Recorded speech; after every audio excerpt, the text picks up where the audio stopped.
Perhaps we need some outside universal threat to make us recognize this common bound. I occasionally think how quickly our differences worldwide would vanish if we were facing an alien threat from outside this world.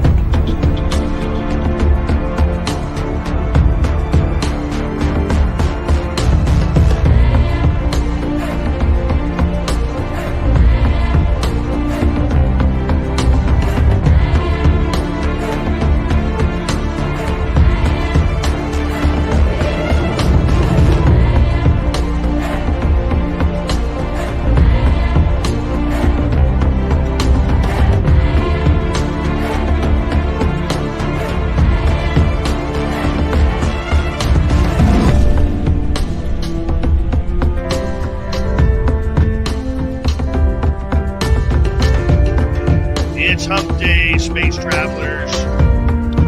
So glad to be here with you.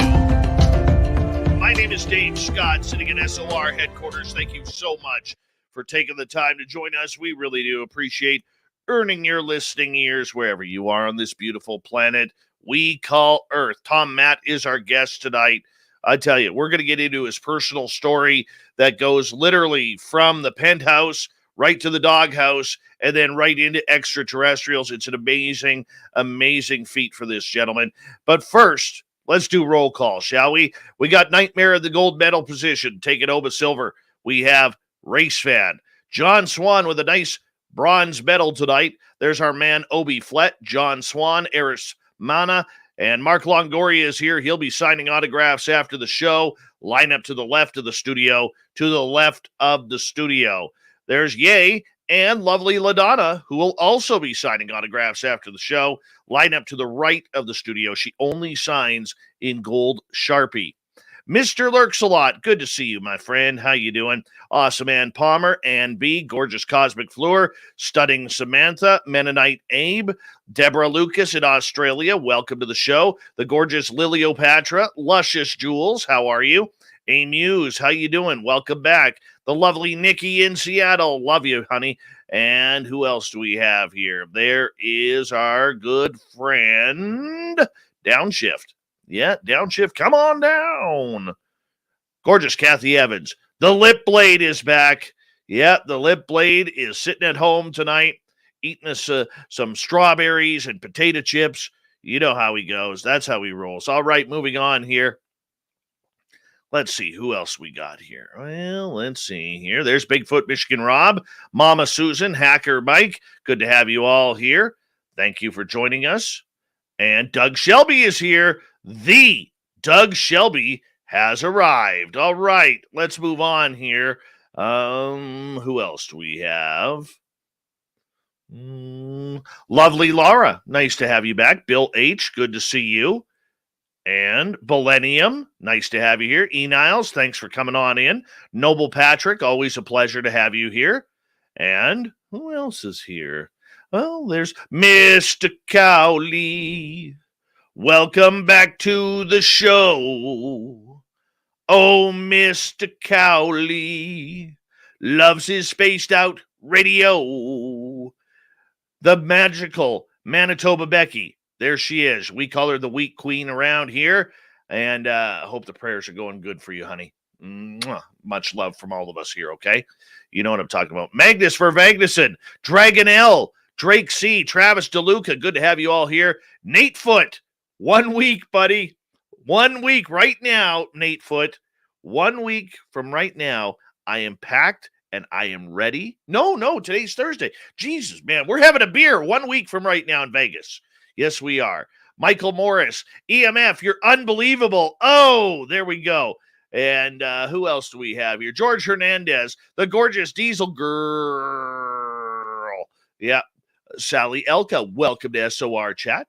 And ufologist, good to see you. The stunning Pinzer Flactum. Pinzer Flactum. If you don't like them, flact them. That's right. Just right like that. Latro, Robert Garcia, Enzo, Johnny Slaymaker. How you guys doing, man? And Rock the Gas Bar is back. Finally, the lovely Kathleen Hughes, Super Duke for World Bigfoot Radio. How you doing? Cecil, good to have you here, my man. And who else? Carfunibre, good to see you, my friend. And who else is here? Let's see, because we are running out of time. Stunning Pam Smith, good to see you. And the lovely Sonia's News, always a pleasure to have you here. And we're done. Remember, the Super Chat is a wonderful way to support what we do on this show on a nightly basis. If you're new here, hit that thumbs up and ring that bell because we are here 7 days a week for your listening entertainment. Hi, George Hernandez. And, of course, you can get all of your SOR swag at spacedoutradio.com. Click on shop. We got some of the greatest and funnest swag that you will see on the planet. On the planet. Bash the Impaler, good to have you here, my friend. I hope everybody's going to have a good long weekend. Let's start it right now. Hordes up.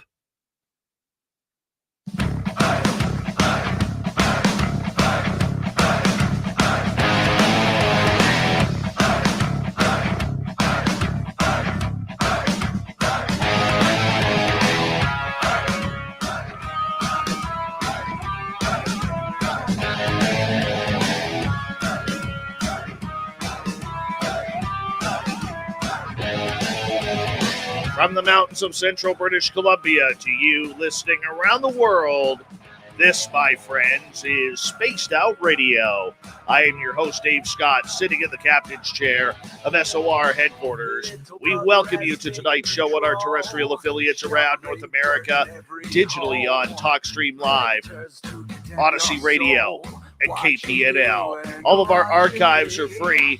Join us at youtube.com/Spaced Out Radio. Do old Davey the favor, hit that subscribe button. You can follow us on Twitter at Spaced Out Radio, Instagram at Spaced Out Radio Show, and on TikTok at Spaced Out Radio. Our website is spacedoutradio.com. We have a plethora of features for you. Rock out to Bumblefoot, read Shirky-poo's Newswire, check out our swag as well. Tonight's show is brought to you by Chive Charities. Help make the world 10% happier by visiting Chive Charities today. You can find them on our website. We have a great show for you tonight. Tom Matt is here. He comes in to tell his life story about aliens and going mad. Then in hour number 3, we got another great story in the swamp, courtesy of Swamp Dweller. Super Duke has the cryptid report. I've got the Dave 101, and Shirky-poo has the news. Before he lost his mind, Tom Matt was a successful marketing executive, business owner, husband, and father in Atlanta, Georgia. He had it all, then he lost it all. He monumentally screwed up his whole life due to a cocaine addiction. His addiction led to mental illness that eventually landed him in a psychiatric hospital and ultimately left him homeless. For 2 years, he was lost, literally and figuratively. However, he knew how to write. His first book, Jesus Goes to Hollywood, a Memoir of Madness, provides a cathartic detail of his journey through addiction, insanity, and redemption. His illness, or perhaps the alien encounter that he had, always downplayed, changed Tom's vision and opened new pathways into his mind. There's so much more to this story, and we are so glad to have Tom Matt on the show for the first time. Tom, welcome to Spaced Out Radio. How you doing? I'm doing good. Thanks for having me. Very glad that you were here, my friend. I mean, you're a guy who had it all. You had money, you had the family, you had the picket fence in the nice neighborhood of Atlanta, Georgia. You were a marketing executive, well respected. And then what happened, my friend? Well, what happened was I had I was addicted to cocaine before, but I had like 5-6 years sober, and I picked up again. This is going back 10 years now. Picked up again. And this time when I picked up, something happened different in my brain. Like something happened, it took it to a next level. I, not immediately, but almost immediately became paranoid. I became delusional. I started hearing voices, if not hearing voices, having thoughts. And the thoughts that I had, I thought were real, and I would act on them. I would believe any absurd or ridiculous thought I had. At the time, I didn't think it was absurd or ridiculous. I just thought it was a thought, and I acted on it. For example, I thought my kids were like alien doppelgangers. Now, nobody could tell me anything different. My wife's like, no, this is not the case. Everyone I work with are like, Tom, you're out of your mind. It got so bad that I thought I was being followed by the government satellites. I actually, and this is how my book starts. I started because I wanted to get out of the situation, because I thought my business was even a front for a porn empire. I mean, there was a lot of shit. There was a lot of stuff going down. So my book starts with me trying to burn my house down. I literally poured gasoline all over the back porch, lit it on fire, and called and I thought there was going to be helicopters over the house, and it was going to get, it's going to be a national story. I was really sick, you know. At this point, my wife got scared, and she's like, listen, Tom, I think you need to leave. You're terrifying the kids. You're clearly unwell. And I did. I walked out on my business. I walked out on my kids, and I started traveling the globe. I just wanted to get away from. I emptied, staying in 5-star hotels, emptied the bank account. I literally just walked out on a successful business and the family. Should I stop there? You have questions? Let me ask you this right off the bat, because a lot of executives and people who are in that fast-paced downtown marketing business type of jobs, it is extremely stressful. You're always having to be in the game. There's never a time off. Was that what wore you out? Well, it's funny. That's a great question. And some people who do cocaine, it actually does the opposite of what it does for other people. It actually helps us focus our mind. Where people have a lot of energy, this can do the opposite. So yeah, I think that's one of the reasons. And I, when I did drugs, I could focus more.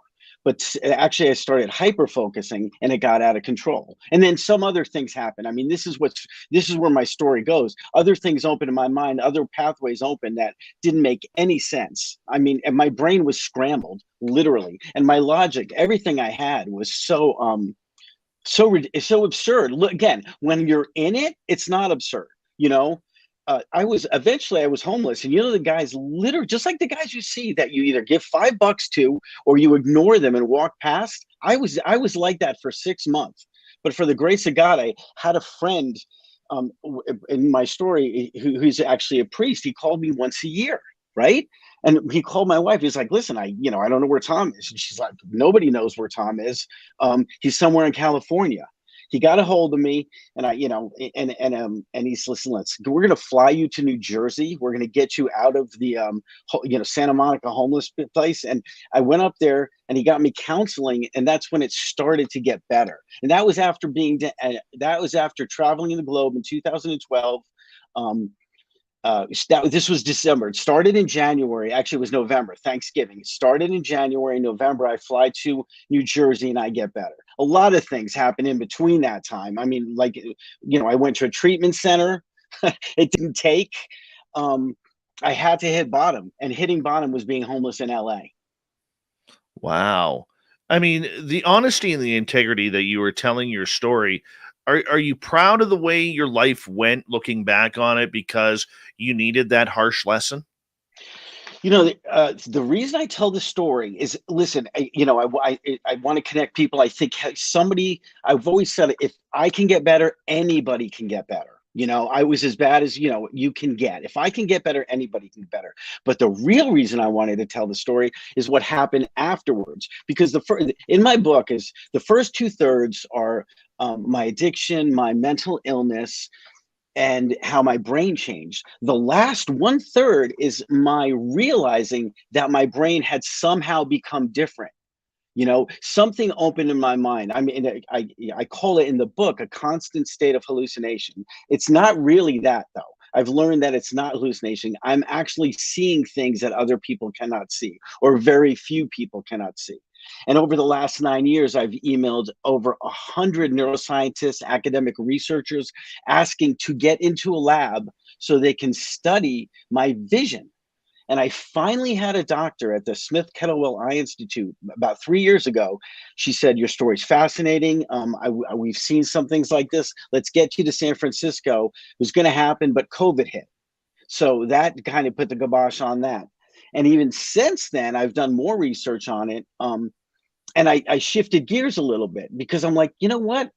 I told myself in the beginning with this, what happened to my vision, I wanted to stay away from the new age, because I figured if I went to the new age side and the paranormal side, remote viewing, astral projection, lucid dreaming, it would uh the traditional academic scientists, you know what I mean, they wouldn't pay attention. So I literally didn't talk about that when I emailed these people. Now, I talked about it when I spoke at mental health conferences because I wanted to tell my story, but when I wanted to do research, I wanted to stay away from it.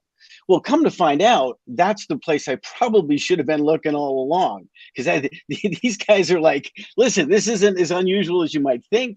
Other people are doing it. So now I'm starting connecting with people who kind of get what I can do, and it's really nice. Tom, going through what you went through on a personal level and the way it shifted your brain, you've said the word it a couple of times. So I'm going to ask you, what is it? So a few things happen. The three things happen with my brain change. One of them is I can separate, let's call it a psychotic thought from a normal thought. Okay. So before, if I would have all the thoughts were clumped together and I would act on them.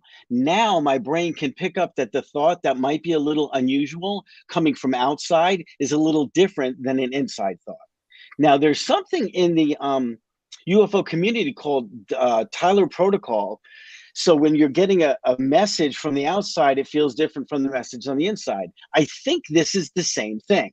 That's number one, first thing that happened. Second thing that happened, I became obsessed and fascinated with mathematics because I would see all these topological spaces, all these mathematical geometric spaces. They would change shape. Some were consistent, some were different. So I became obsessed with that. And the third thing, and this is the one that's the doctor wanted to see at the Eye Institute, is I call it Upsight, which is I can manifest any kind of, I don't even have to manifest. I don't even know what I said. It's manifested. So you and I are talking right now.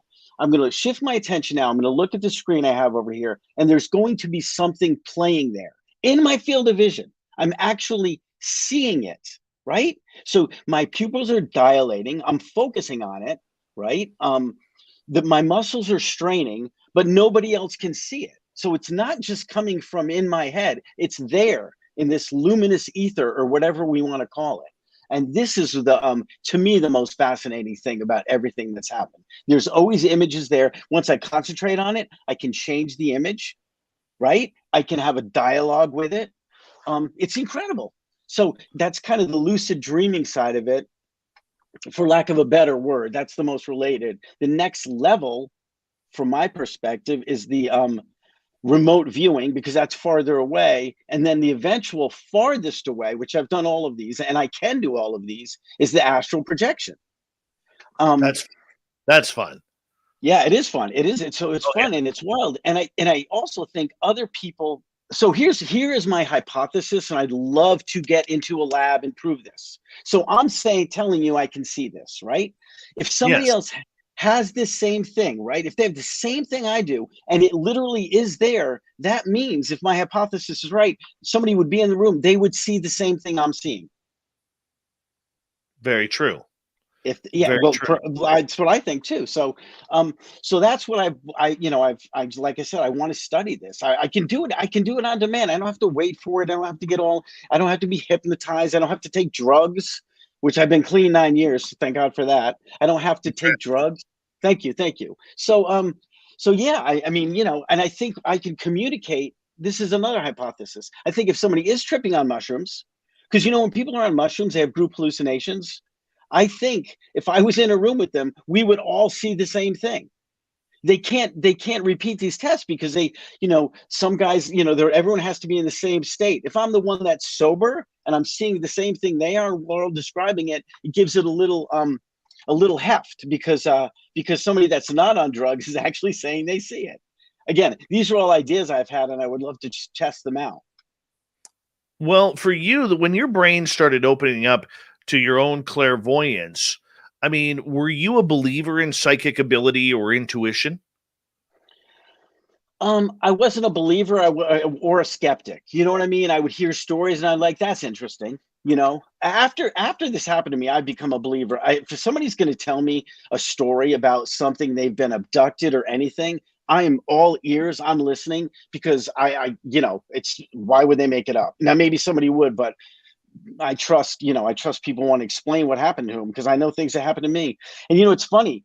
The I did downplay. I talk about the alien encounter, and I wasn't abducted. This is what's really interesting. I wasn't abducted. I don't know if these aliens or extraterrestrials or interdimensional beings took advantage of me because I was in a weakened state and they isolated me from my family, or I was isolated to begin with and they found me. I'm trying to still figure that out. Wow. Who do you think saved you? Oh, my wife. Yeah, my wife and God, yeah, for real. But my wife was there. I mean, even when she wasn't there, even when she hated me, you know what I mean? She still didn't, even when I was telling her I'm homeless and at the bottom, she didn't want to, she was still would do anything because she wanted me to get better for our kids. I've got two boys at the time were 12 and 14. And, my oldest one was my arch enemy. He was so angry at me for the longest time. We're extremely close now. I'm close to both my kids because I got better. So that's one of the things I like to tell my story. If I can get better, you can get better. That's huge. Okay. So let's get into this because this is where I get intrigued because for a number of people within the last 8 to 12 years that I have noticed, there has been one way or another spirit or consciousness, whatever you want to call it, kicking people in the ass and waking them up with these type of supernatural phenomena, whether it's extraterrestrials, whether it's the paranormal, whether it's channeling, near-death experiences, you name it. And for you, you kind of fall into that timeline with a lot of us, myself included on that. So when you woke up and you decided that you could all of a sudden start predicting things and seeing things that normally you wouldn't pick up, how did you start questioning yourself about whether or not this was happening? Well, first of all, by being clean, I wanted to make sure my mind was okay because I did have to go to a psych ward. You know what I'm saying? So that was the first thing, to know that I really wasn't mentally ill. Once I put the drugs down, the bipolar, the schizoaffective thoughts were gone. But the intriguing mind different the mental the changes in my brain were still there, so I had to make sure they were consistent over time. You know what I mean? I had to make sure it's like, okay, I'm not doing any drugs. And I went to, again, emailing all these doctors. I emailed these people that study hallucinations, and these academics. They didn't have studies, but some of them would write me back and say, hey, listen, your brain is a normal function of, it's like a survival skill that your brain has for all the stuff you've been through. And I'm like, okay, that sounds reasonable. That sounds reasonable. Your brain is trying to make connections to things because all the drugs you've done and I had, let me be clear, I had 2 MRIs and there's no damage. When I started having hallucinations, I thought there was going to be a tumor or a lesion because I've seen so many TV shows when somebody can do something that's extraordinary, there's a horrible biological reason. Both MRIs came back negative. I haven't even had a stroke, no brain damage or anything from the drug use. And what's another interesting thing, and I know I'm jumping all over here because there are a lot of interesting things, is this. That's okay. Okay, the second time I was in the MRI, I thought to myself, I want to test if I can do the remote viewing in the Upsight, because the magnets interfere with a lot of stuff. I was like, these giant magnets are spinning around, and if it's electromagnetic spectrum, part of that, it would interfere with it, and maybe it wouldn't let me do it. No, the magnets had no influence at all, and I could do business as usual. So that got me thinking, okay, maybe this is outside the electromagnetic spectrum, and that's the path I've been on since then. I think what I'm seeing is outside the electromagnetic spectrum. I think it's something to do with the dark matter and how it interacts with gravity. And I know I'm doing a little bit of science here, Dave. Maybe we don't want to do science. Okay. No, that's completely fine. Okay. Yeah, so I think they say the dark matter, that the matter we know is made up 15% of all the matter in the world. That means 85% is made up with dark matter or dark energy, and that interacts with gravity, but we can't see it in the electromagnetic spectrum. That's why it's called dark. So my hypothesis is, just like we have photoreceptors in our eyes that pick up the light flashing off of matter, or I think I might have some kind of gravity receptors in my eyes that pick off of the stuff that's coming off of dark matter. Again, all these are hypotheses because I think about this a lot because it's so extraordinary and nobody can give me an answer. Let's be clear, no one has an answer to what I'm seeing. I want to ask you, you have changed so much that you have actually caught the attention of physicians and brain surgeons and psychologists regarding this. Oh yeah, for sure. I mean, I've given them. Well, some of them just tell me they're not doing research on this. Some of them say it's extraordinary, we're not doing research. I've been invited to. I was going to speak at a hypnotist convention. A scientific academic convention in Europe. But again, all this stuff got shut down. Everything was supposed to launch in 2020.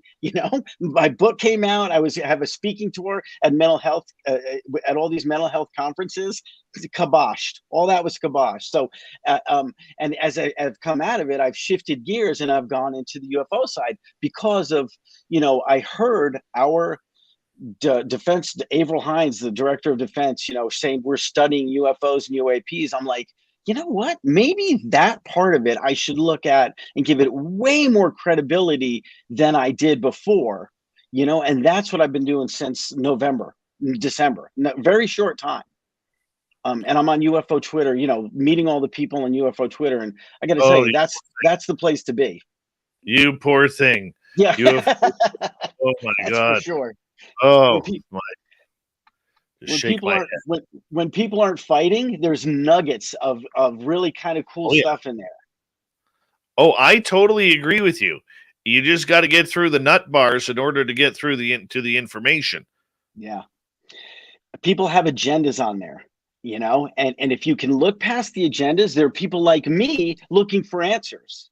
And sometimes you connect with them, and that's where I am now. I'm still looking for answers because I want to get in a lab and do this. I want to do it. I want to prove it. I want to do scientific. It's repeatable again and again and again. And we're talking about the woo side.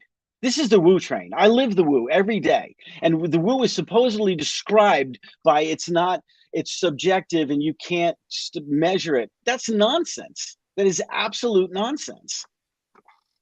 Well, I tend to think it is as well. And anybody, who says it's funny, that's totally what our Dave 101 is in hour 3 tonight about. It's about the woo and people on UFO Twitter ripping into experiencers. And that's something that I take very personally because I find too many people who've never had an experience are trying to judge those who did. And pretend to know better than those who have experienced some sort of the phenomena. With 1 minute to go, how has your family reacted to these supernatural changes that they see in you? They're okay with it now. It took a while for my wife to get on board because she thought it was going to lead back to the psychotic behavior. But now it's been so long. Yeah, it took a while for her to get used to it. And I talk about that in the book. I talk about the healing in the book, and everyone's down for it because I've been healthy for a really long time. That's why, so they're intrigued. They want me to get answers. They're intrigued. They want answers too. Well, that is awesome. That is awesome. And you know what? The main thing is you've been able to reforge those relationships that you caused issues to way back in the day. And I mean, not a lot of people get that second chance, Tom. Amen to that. Amen to that. I count my blessings every day. Right on. Tom, I'm going to get you to hold on right there. We are going to go to break here at the bottom of the hour. What's it like to baffle doctors, psychologists, and all of a sudden start making predictions, start making supernatural inquiries? Is it extraterrestrial? Is it all part of the phenomena? Author Tom Matt is here. his book, Jesus Goes to Hollywood, a Memoir of Madness. You can find it on Amazon. Spaced Out Radio continues with the second half hour, coming up right after this.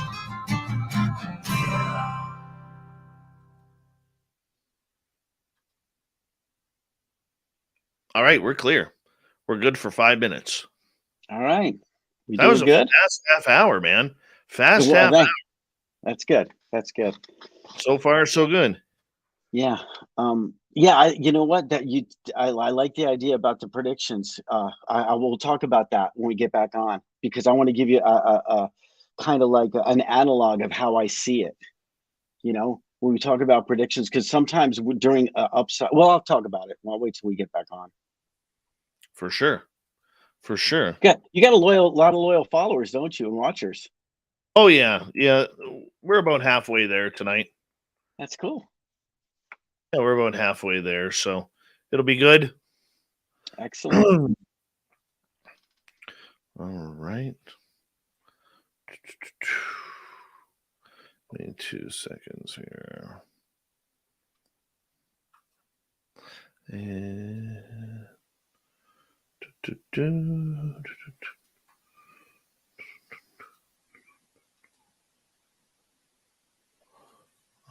let's see here. If they want to ask questions, let me know too. Yeah, my audience is smart and trained enough that they know the questions we ask in hour 2. Okay, here we go. Yeah, I've got them trained. It took a while. Thirsty Alien, how you doing? Chris Mo in Austria, how are you? Let's see, who else has jumped on in here? Oh, the gorgeous Amy WC. What's up, freak? And who else? Oh, the lovely Jan. She prefers a soft J. And the stunning Lala B. Good to have you here. Toe Tag, thanks for coming on in. Saves me from having to type it out. Oh, the gorgeous Science Melinda has arrived in Australia. How you doing? Long time no see. And Pharmacy, good to have you here. Steam Train Mark in Australia, thank you for letting me know that I am alive tomorrow. Thank you. This is the benefit, Tom, of having people who live in the future. You know? Yeah. It just works for us that way. All right. Who said hi to me here? I always get confused with this. Oh, let's see here.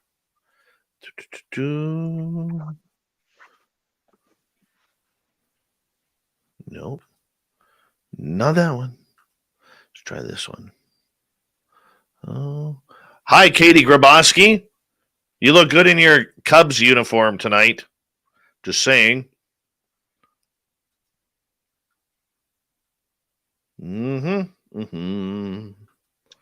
John Grassi, how are you, man? Davey Wavy, good to see you. Good job on maybe check your boxer shorts after that one. Just saying. Let's see here. Anybody else?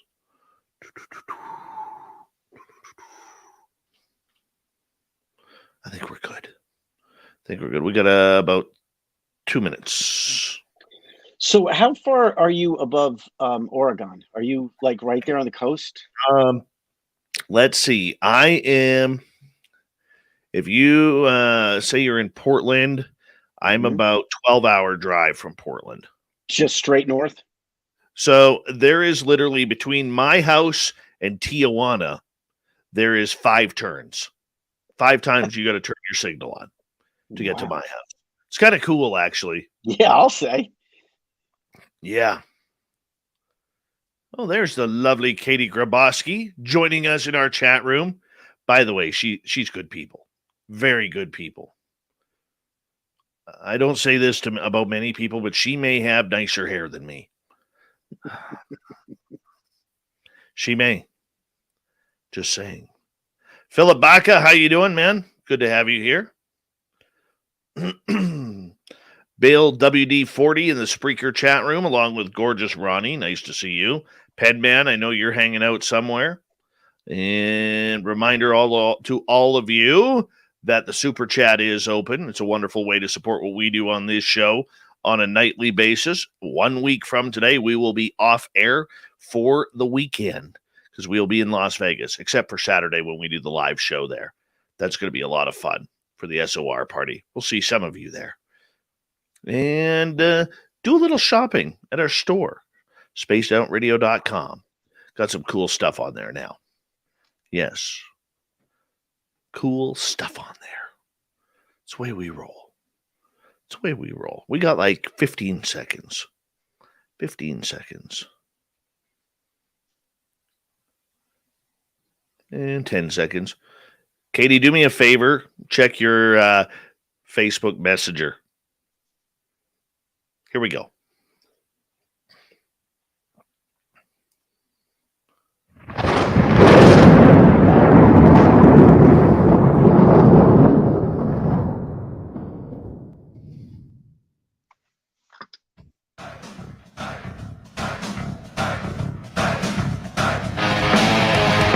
Second half hour of Spaced Out Radio is now underway.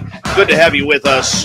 My name is Dave Scott. Very much appreciate you earning and listening in to us and us earning your listening ears. Want to remind you that if you miss portions of this show or others, check out our free archives at youtube.com/Spaced Out Radio. Do old Davey the favor, hit that subscribe button. Our website is spacedoutradio.com. We have a plethora of features for you. Rock out to Bumblefoot.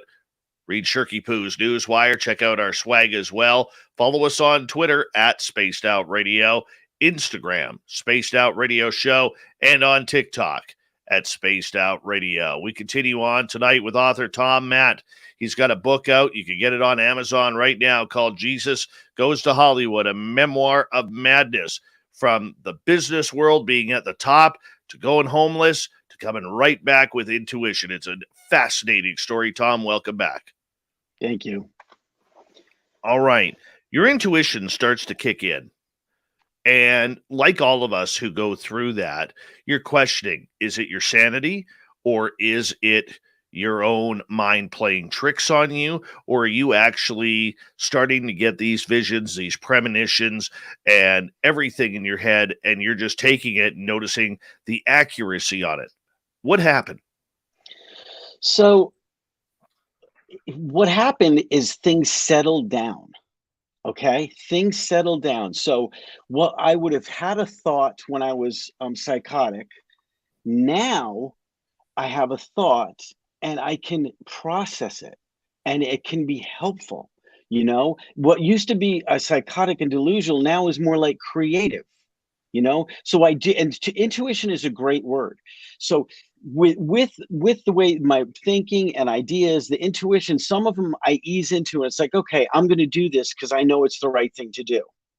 Now, what's really interesting, so that's one piece of it. What's interesting with the Upsight, so when you have these visions, so like I said, I can see it, and just I don't know if anyone's thought this, but if you have this, I'm watching the Kentucky Derby when I'm coming out the first year, and I says to myself, all right, let me see who's going to win this race. So I have Upsight vision, and this thing that runs the whole race. I picked the horse. I'm like, holy cow, I'm going to pick the horse. It's going to win.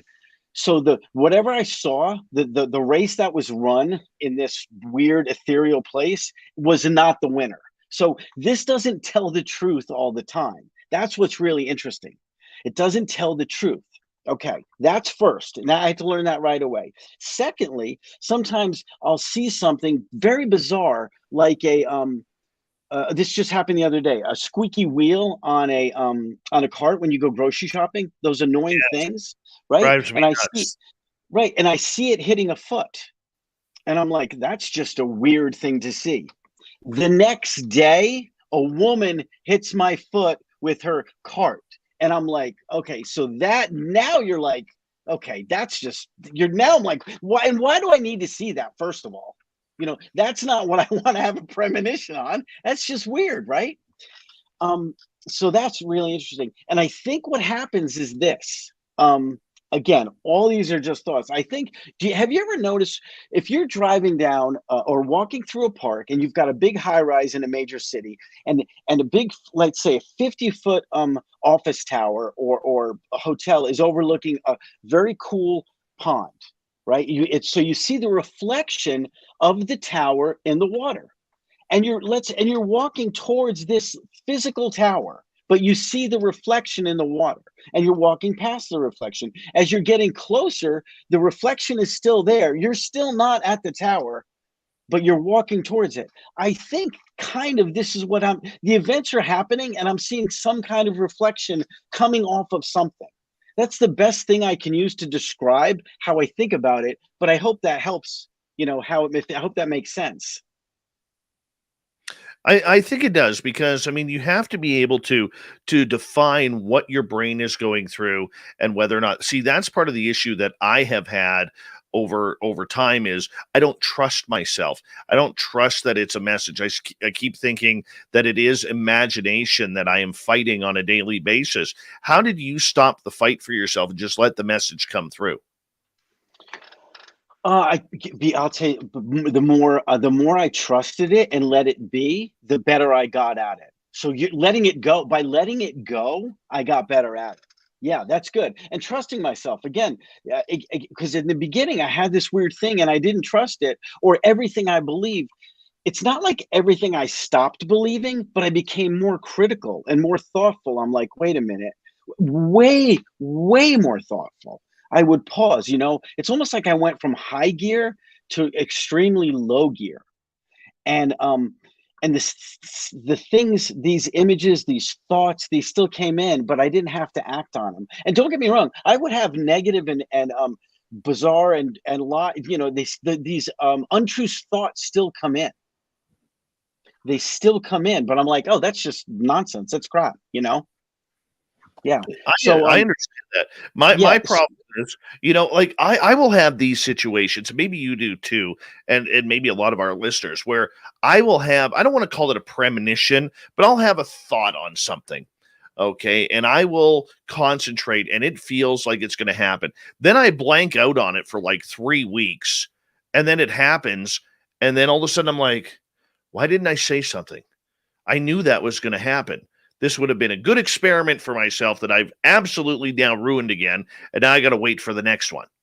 Like, do you have a lot of that happening? Well, no. Well, let me ask you on that. What would you have done? So that's no. I do have that. So what would you have done? So that what action would you have taken that you didn't take? I don't know. I really don't even know how to answer that. Right? Well, because obviously you were right. You know what I'm saying? The thing you said it was going to, it's like, so maybe, I don't know. I can't answer it for you, but you're like, you were right. Yeah. Sometimes someone will ask me something, or like a something that seems to be meaningless, and I'll answer like flippantly. I'm like, no, I'm not interested.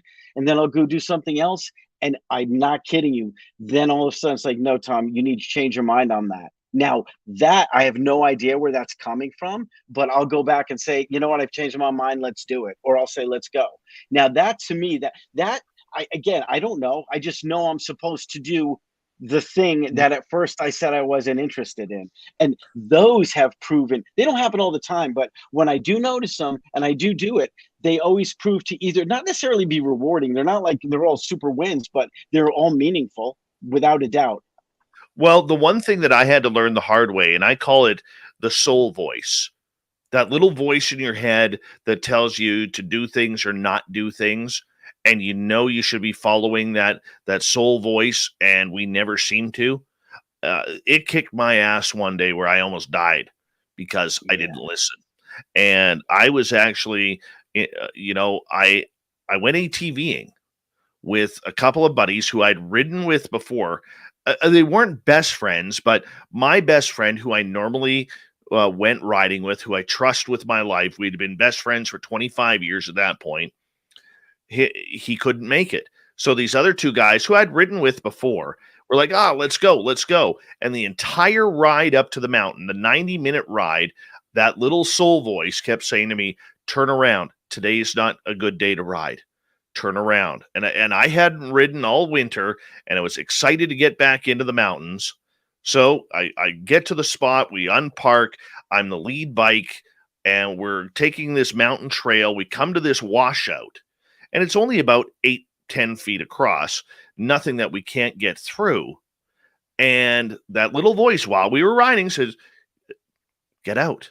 Stop this, turn around, go home. Didn't listen, wanted to ride. Get to this washout. I'm the lead bike. I'm going 5 miles an hour. And my bike hits this rock that's sticking out of the ground. And for some reason, it kicked my handlebars to the right, which is where the cliff is.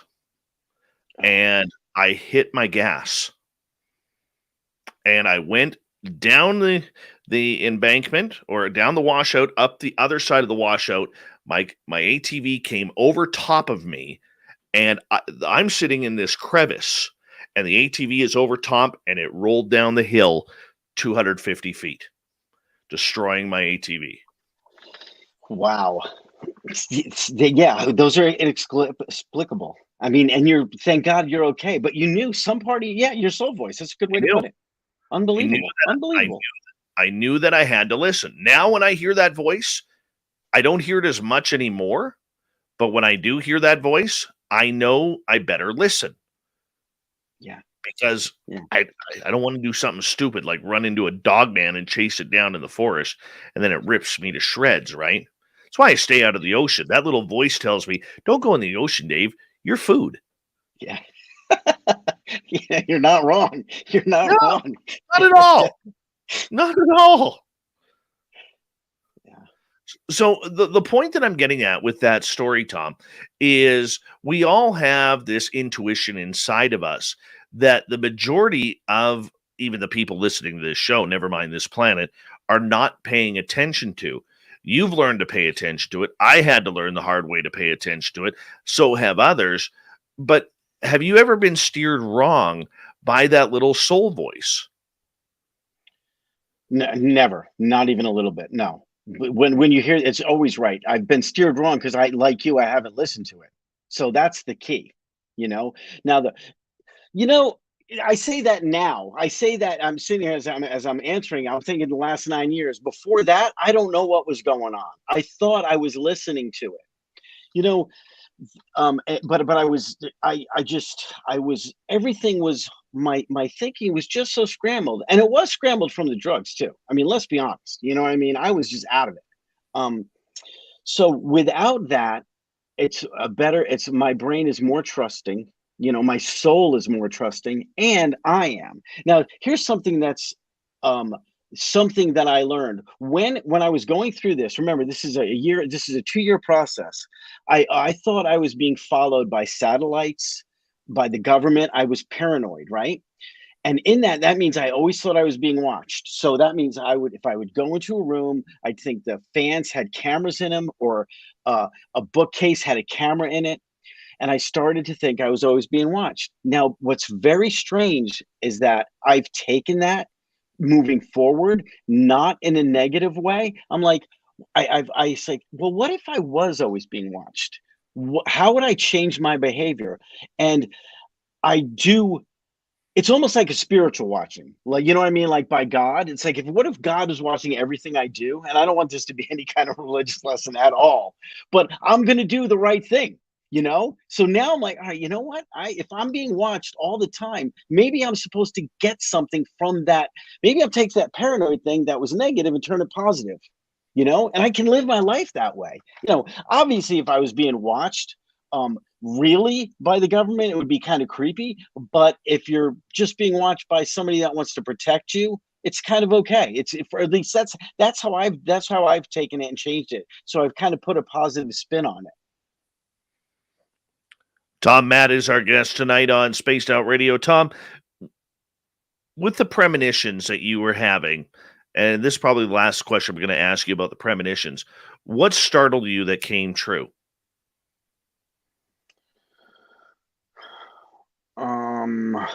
Actually, the big ones, none of them have come true. None of the big ones. I think they're still going to happen. Yeah. So, yeah. So, yeah. Some things I can't, I don't want to talk about them yet. It's a funny question. There's things you know what? No, they haven't done. I think I'm going to solve a math problem, but it hasn't happened yet. I write about that in the books explicitly because when it happens, I want to say I predicted it. So I have that in the book, but it hasn't happened yet, but I got time. Well, I mean, the key is that you have time to do that. But say predictions that have come true already. That's kind of what I'm looking for. Um, okay, so the family back together. Yes, fair enough. My kids loving me again. Definitely, definitely, that was a prediction. Um, so that's probably the biggest one. As a matter of fact, of all of them, when people said, you're never, your son's not never gonna, gonna forgive you, I was like, yeah, he has. I've seen it. I said I've seen it, and it happened. So there, you know what I mean? I know it took time, so I wasn't, and I think that's what, by knowing it was going to happen, I didn't force it and let it happen on a timeline the universe had planned or he had planned. That was a big one. Wow. I mean, that is just heartwarming. Absolutely heartwarming that happened. Now, have you tried to make worldly type predictions that have come true? Well, my what I'm doing now is marketing for roofing companies, and the decision to go into business with my business partner was definitely, this is just, the business is just over a year old, definitely influenced by the thoughts on this, and it's been successful. So that's for sure. You know what I'm saying? This is one of those things I was talking about earlier. Not that I said no to it, but I was like, I needed to think about it because I'm in business with my nephew, so I needed to pause and think about it. But after that pause, it was like, you're doing this. It wasn't even it was, you're doing this. And I was like, okay, I didn't know I'd want to do it, but it was like, and it's been better than I could have hoped. So that's one. There's no things like winning the lottery, but there's nothing like that. You know what I mean? There's no like extraordinary things that I can point to and say, I had a dream about picking the numbers, or I had a vision about that. That's not happened yet. Um, I think it might. It could. I don't know. I don't really need that. If that makes sense. I'm not trying to use this for, it's not a trick. Somebody asked on UFO Twitter, I was writing about this. He says, he goes, if you're a remote viewer, what's in my pocket? I'm like, this is not a trick. I don't know what's in your pocket. You're an idiot. I don't know what's in your pocket, you know? So Remote it's viewing. not a trick. Yeah.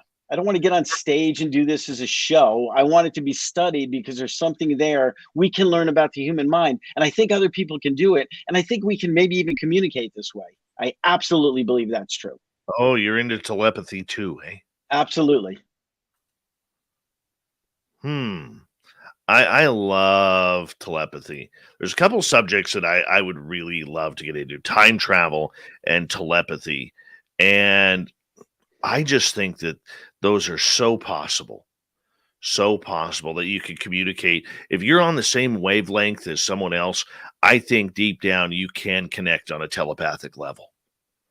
I agree 100%. I mean, when I was in the book, the aliens were the extraterrestrials, whatever they were communicating with me telepathically. I even write about that. I even say how humans can't do it, how the aliens or the extraterrestrials or interdimensional beings are frustrated with us because it's only one way.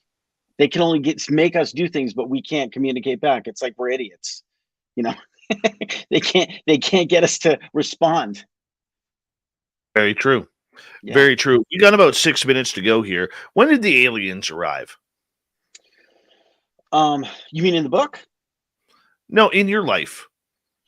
Well, so I'm on the island of St. John's, right? I've walked out on the family. I am on the island of St. John's, completely isolated from anybody. Every day, go buy booze, weed, coke, whatever. Go back to the hotel, do the drugs. This is a fear and loathing type of thing, right? I'm in the staff at the hotel are afraid of me. If you've seen Richard Dreyfuss, if you've seen him build the Devil's Tower in the movie Close Encounters, he takes all Yes. the things in his room, he builds it up. What I did is I took the fan as a fulcrum, and I started hanging ropes and strings from it, and I hang jewelry from it, and the whole room was made to look like a galaxy of this aliens galaxy. The cleaning people they were afraid of me because I was a strange man in my room. I was like, don't come in here, just leave me alone. It was a really expensive hotel, so they let you do what you want. But they're like, and that was when they first started telling me what to do, with telepathy. But let's be clear, I was using drugs at this time, so I'm not a I'm an unreliable narrator at that point. Even though that happened, the details of it are very strange. There's definitely a lot of drug use in the time, but I still did it. And I guarantee you, there's a cleaning woman with a picture of that room on her phone from 10 years ago. She's like, look what this crazy man in room 512 is doing. I guarantee somebody's got this on their phone from somewhere. I had Olaf Rockner. He's an artist. He does a work experiencers. He did the illustration, and I have it on UFO Twitter. I have it on my Twitter feed if you want to go take a look at it. Wow. Well, what were they showing you when you were putting together this solar system? Yeah, they were. Again, this is when I was using, but they were showing me where all they were just making me put putting the way the galaxy looks. And I mean, it wasn't accurate, but that's what I was doing. That's what they were telling me to do, and I was doing it. I would draw them. I would put jewelry. I would move them up and down the strings. That was psychotic. Let's be clear. That wasn't actually the galaxy, but I was getting some kind of message to do this. I would sit on the floor and draw on these books, all these different planets. I mean, I would do a ton of that stuff. Yeah, so that's what I, again, I write about that in the book, and they had me do other things. I can't tell you other things that you did on the radio because it's like you said, terrestrial radio, and it's too graphic. And it's a little bit funny and it's a little bit embarrassing, but it's in the book. Well, unfortunately, it's in the book. Doesn't work for radio, man. So you got to help me out here a little bit. Did you see the aliens? Did they ever show you what they look like? No, not then at all. Not even a little bit. And now a couple of years later, these beings were in my room. When I woke up, I turned over, and I think those were the beings from St. John's. So I put this, and I said this, and I wanted to write about this, and I said it on UFO Twitter. Now I wasn't sure, but I had a feeling these were those same beings. And somebody said the beings that were drawn that I had Olaf Rockner draw for me, he said those are not the same beings. Those beings are like, I don't know. Again, people don't know things, but he was like, those beings are, creepy. If you ever see them again, make sure they stay out of your room. I'm like, I can't tell what comes and doesn't come into my room. But yeah, I woke up from a sleep and they were there. They were translucent, 7-8 foot beings with Ming the Merciless robes. They had beaks on. They had eyes and there were beaks. It was wild. I wasn't even scared of them. I was irritated they were there. I was like, oh, you again. It's like part of me saw them. That's why I think they were from there. Yeah, it was very weird. Like creatures? Yeah. Weird. Yeah, very weird. Very, very weird. Not your typical extraterrestrial at all. No way. That's just creepy. You know what? I'll tell it when if we come back. I'll tell it about a remote viewing I saw on a gray spaceship. That's one of the coolest things I've ever seen. Right. Well, we got about a minute left. These beings that were bird-like, did you see feathers on them? No, they had robes. Do you remember Ming the Merciless? You remember Ming the Merciless? He had that high cape in the back. If you go back and look on what's it called? I can't remember. There's a science fiction, but Ming the Merciless. And they had robes. They had these big robes. I didn't even see their arms. The robes covered anything. All I saw was their head, and they were translucent. They were clear. And there was 3 of them. The one in the front, I got out of bed, and he was startled, and he had to move back, right? And the 2 behind him were standing there perfectly still, as if this was some kind of test for the guy the being that was close to me. It was a test for him. Now, how do I know that? I don't know. I just did. I guess he passed the test. I went to the bathroom. I went back to bed. I looked at him. I'm like, whatever. I was like I said. It was almost like getting waked by a nurse to give you meds in a hospital. It was like that. It's like I knew they were there. I knew they weren't going to hurt me. I knew they were doing something. It was just an irritant. It was a weird experience, but it was extremely real. Tom, I'm going to get you to hold on right there because we are going to go to break here at the top of the hour. Author Tom Matt has a great book out, which can be found on Amazon. Jesus Goes to Hollywood, a memoir of madness. We're going to continue talking some aliens, astral travel, remote viewing, all coming up in hour 2 of Spaced Out Radio. So stay tuned.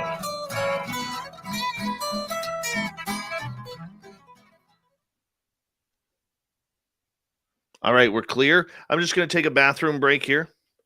Sounds So good. I will see you back here in a couple of minutes. I'll be here.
All right, sorry about that.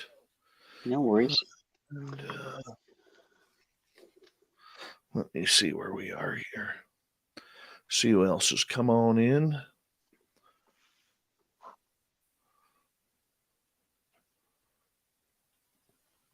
I think I saw that you guys broadcast in Noonan, Georgia. Is that correct? Yes, we do on on WQEE. That's wild. It's about a couple hours from here. Close. Yeah.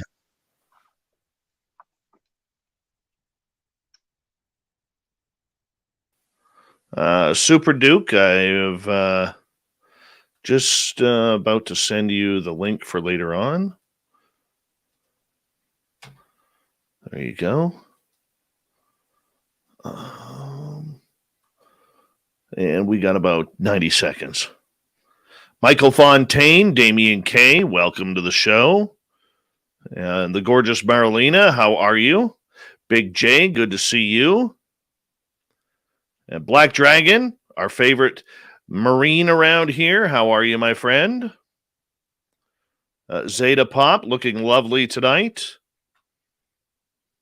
The lovely Judy of Gaul, welcome back. Lars Janssen, he's number 22 in your program, courtesy of Stockholm, Sweden. All right, let's see here. Who else is here? John Jackson, welcome to the show. And who else has joined us here?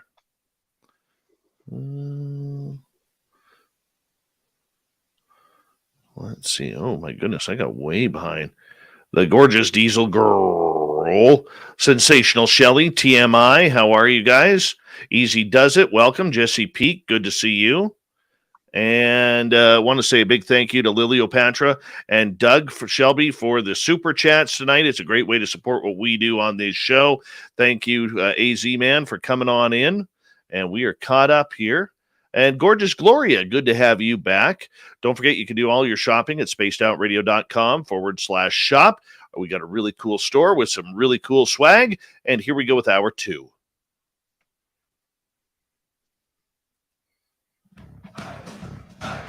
You're listening to Spaced Out Radio with Dave Scott. Follow Dave on Twitter at Spaced Out Radio and on Facebook, Spaced Out Radio Show.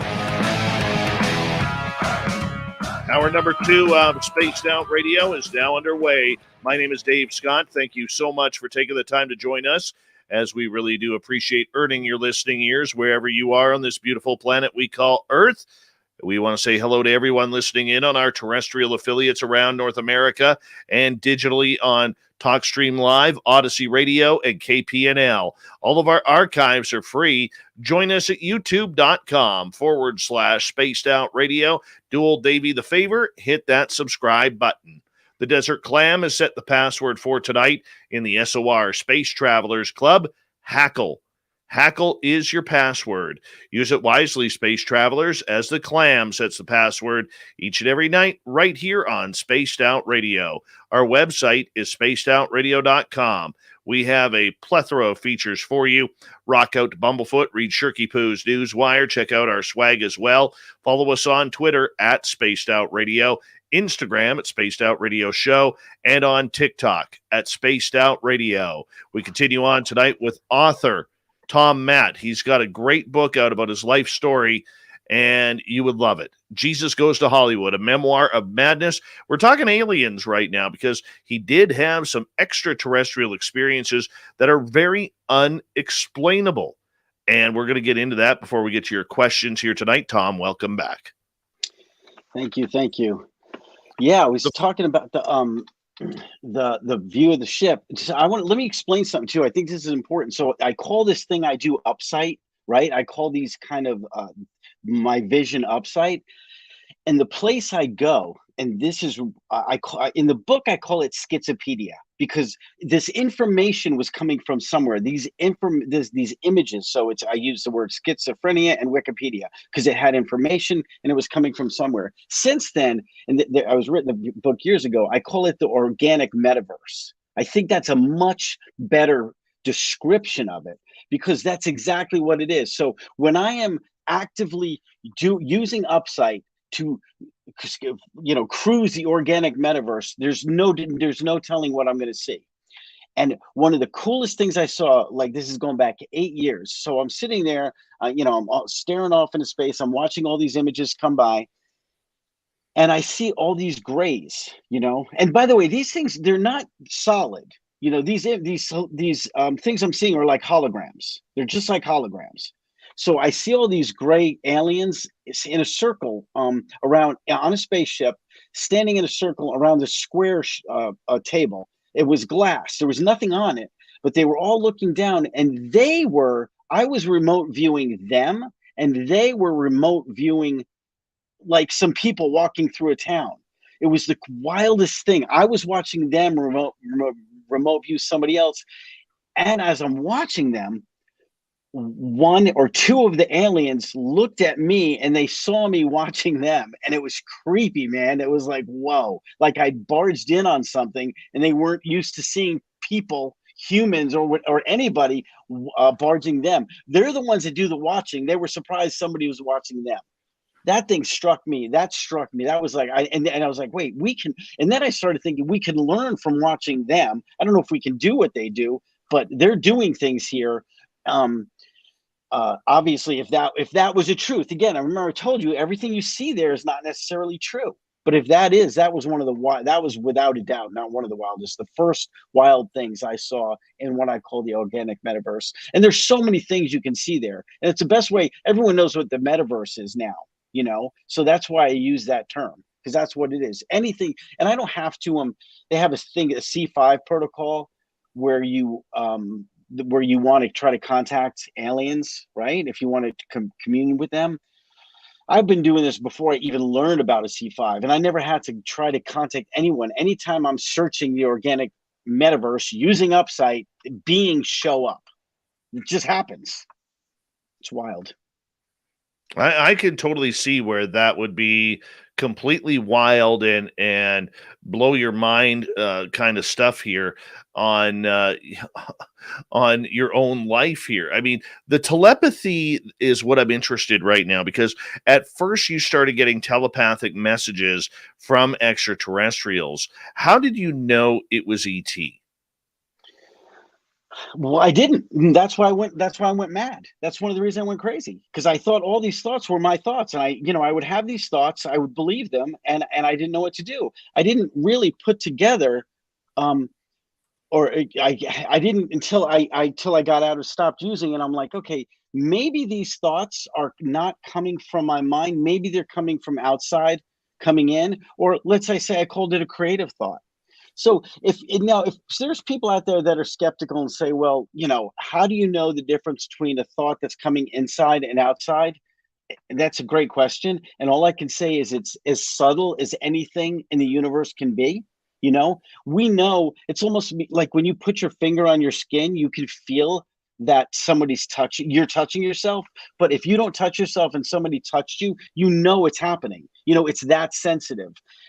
My mind has got this filter that is that sensitive.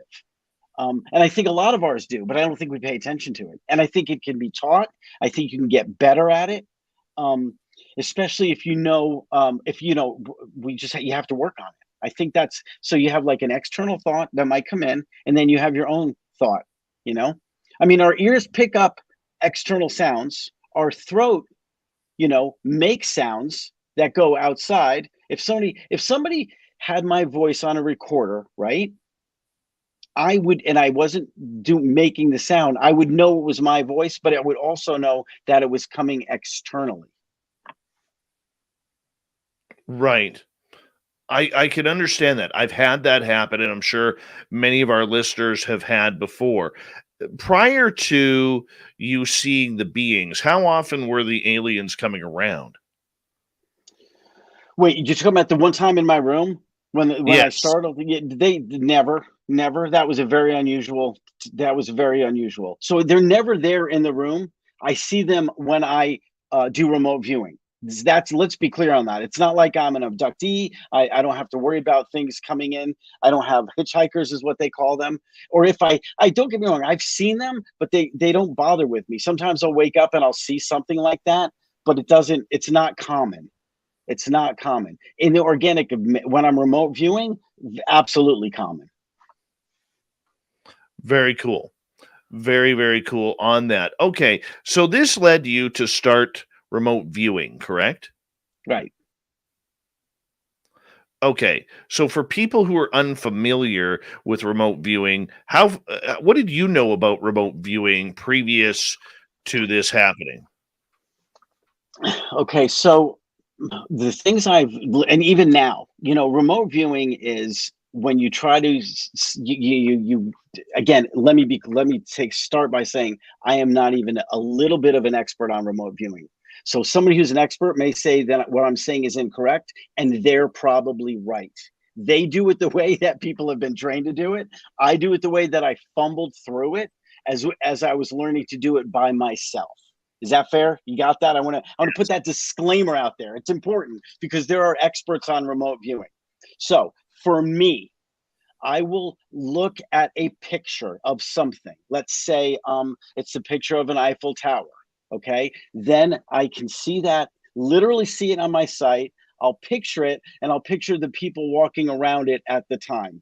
Okay, at hopefully, I don't know. Again, I don't know if it's actually true, but I won't picture it. I will see it. I will see people walking around the Eiffel Tower. Now, whether those people are actually walking around the Eiffel Tower when I'm seeing it, or it happened at another time, I don't know. I've never been tested with that. Or maybe maybe it's just this hologram that's just a representation of the Eiffel Tower, and people are walking around. I'm not sure. But all I know is that I literally manifest and see it in my field of vision. And another thing, which is absolutely amazing, and I haven't seen anybody talk about doing this, is when I can see a picture of my children when they were younger, like toddlers, and I can look at the picture, then I see them playing in my backyard when they were kids. Now, when I was talking to the woman at the Eye Institute, she's like, "Oh, we need to get you into the MRI so you have this, and we need to see what area of your brain lights up when you're seeing something from the past. Where is that represented in the brain? Then we need to see something that's happening now. Where is that represented in the brain? And then she's like, then you need to see if something in the future and see where that's represented in the brain." We never got to this test, but I think that'd be really, really cool to see. Where is that in the brain? And are they different areas? And the answer is probably yes. Could you tell where in your brain they were connecting to? I would say that's a good question. That's actually a great question because I've thought that a lot. And I think, no, I can't tell. They feel like they're in different areas. Okay. So the back, bottom, left, top, right, back. Yes, they feel like that, but I don't know if that's true. But yes, I feel like that's happening. And I can feel my eyes moving to that part. They have that neuro-linguistic programming, how you move your eyes, where it's associated with your brain. So I feel that happening, but I don't know if I could, if it's correct. Right. Okay. So the fact that they were connecting through your brain, was it on a meditational level? Were you meditating for this to happen? Never. All I got to do is shift my attention. It's wild. I don't have to meditate. I don't have to get into the zone. It's there. Could you do it now? I can do it now. I can do. You want to know? You want to do it? Because people on the radio, let's do it, man. Okay, you want me to see what I'm seeing right now? You got to give me a second. You might have to be some quiet time. All right, hold on. All right.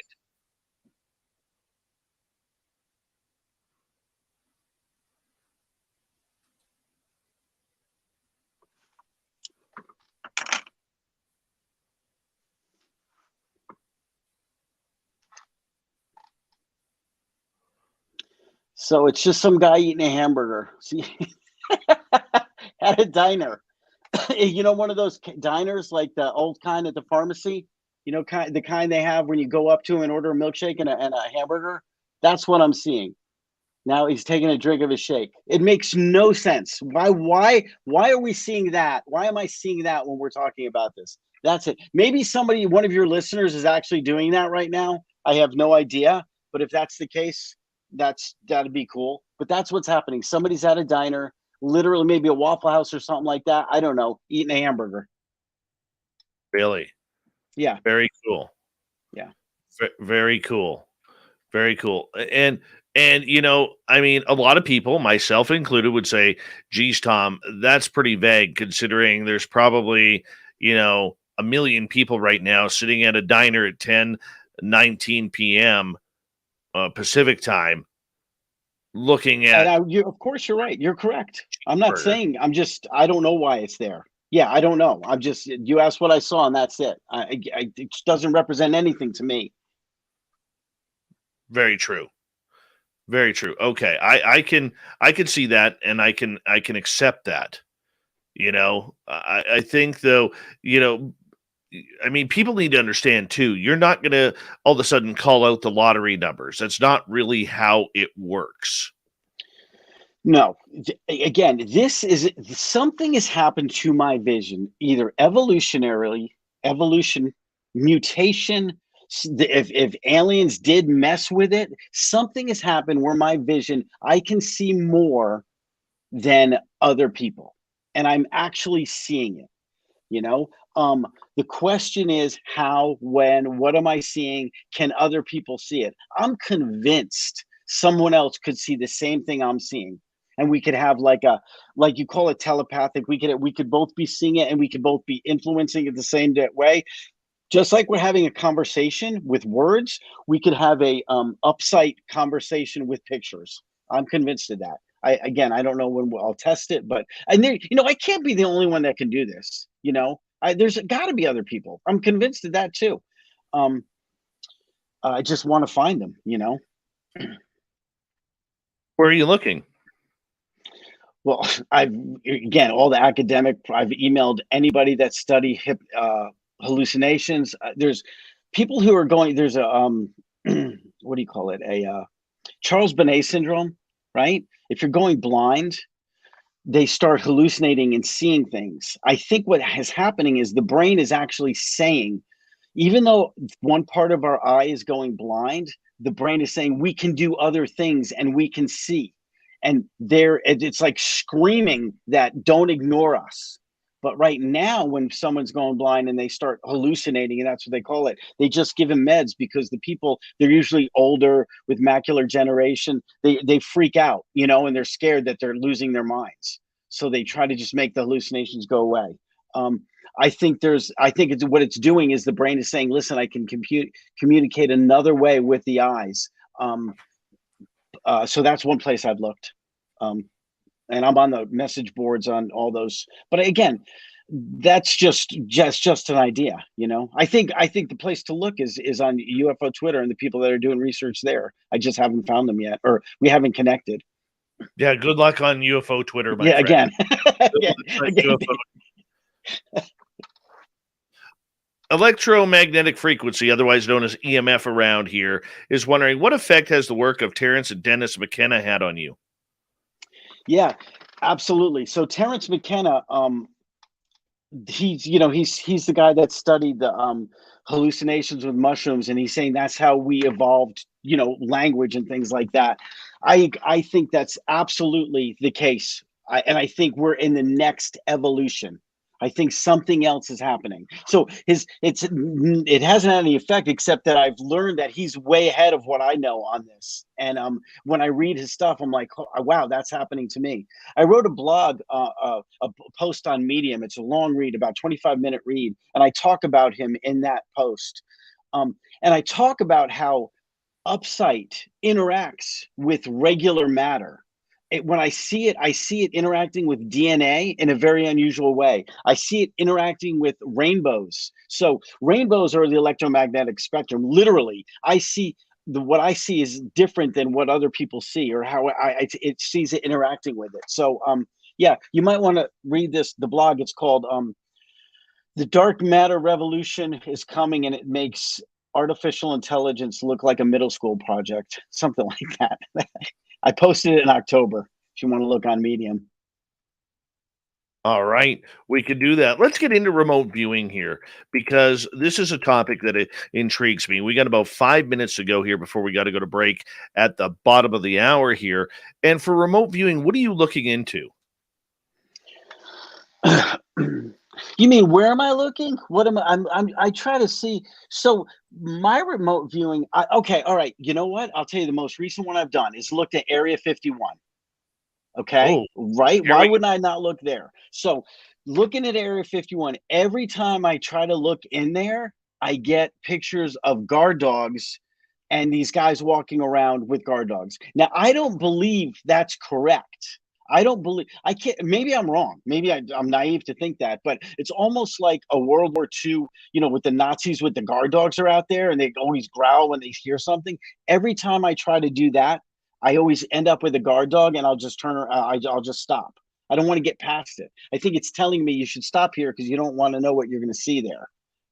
I get feelings when I do that too. Let's be honest. You know what I mean? So if there's some things that creep you out. I've seen some really, really creepy things, Creep us out. That's what we need. Bring that woo, man. Bring that woo. So this is actually the creepiest thing. So the mantis, again, now I don't know if this was really a remote view or something else, but oh God, I didn't want to say this. It's so gross. It had, how we have buckets of chicken, right? Yeah. Kentucky Fried. There was a bucket of people, and there was parts of it hanging out, and these mantises were eating it. I was like, wait, I do not want to see that right now. Now, I don't know. Obviously, I don't think that happens, but I don't know. I don't know if people disappear, but that was one of the most unsettling things I've ever seen, actually. I could see where that would be. Absolutely. Absolutely. Okay. So when you were remote viewing, do you just pick a target and go for it? Yeah, when you say target, you're talking about like a place or a location, like say the Empire State Building. Yeah, that's exactly when you're looking at Area 51 or a place like that. Are you looking to see inside, like inside the secret base? Yeah, sure.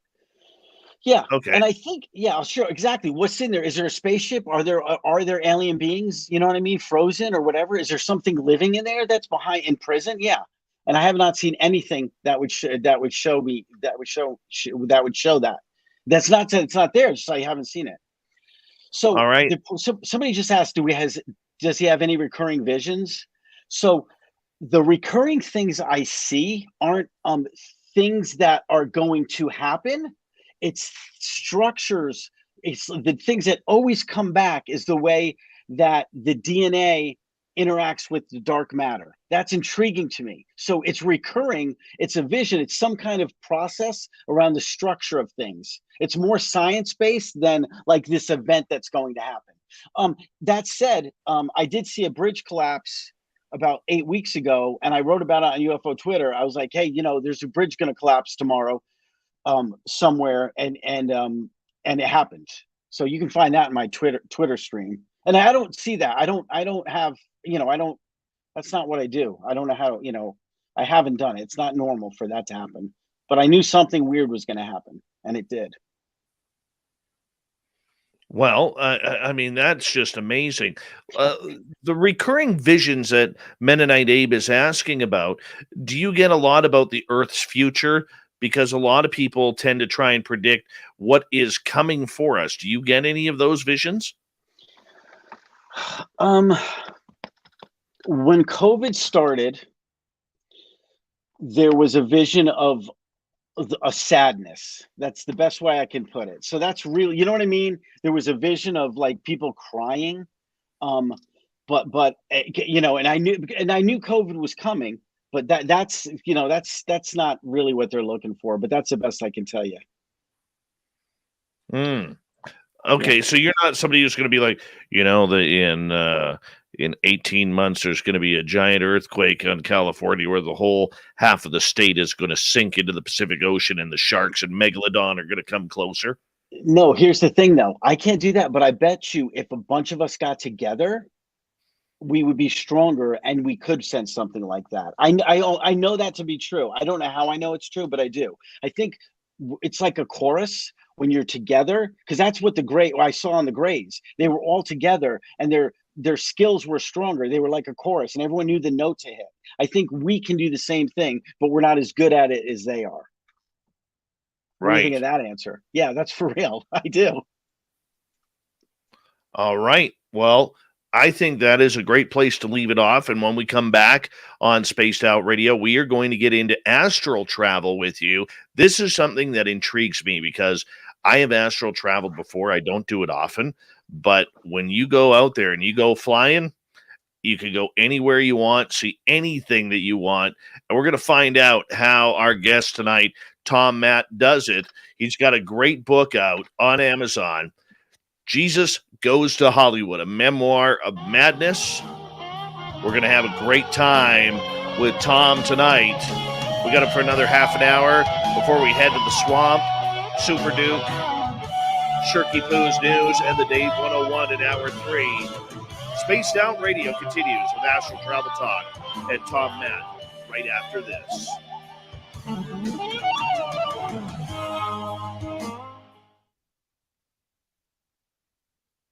All right, we're clear. I want to answer this Marlena's question. Can they smell your scent? I want to answer that if that's cool. Well, let's do that after the break. Perfect. Save it for the How's radio. it, how you feeling about the show, Dave? Loving it, man. Loving it. Good.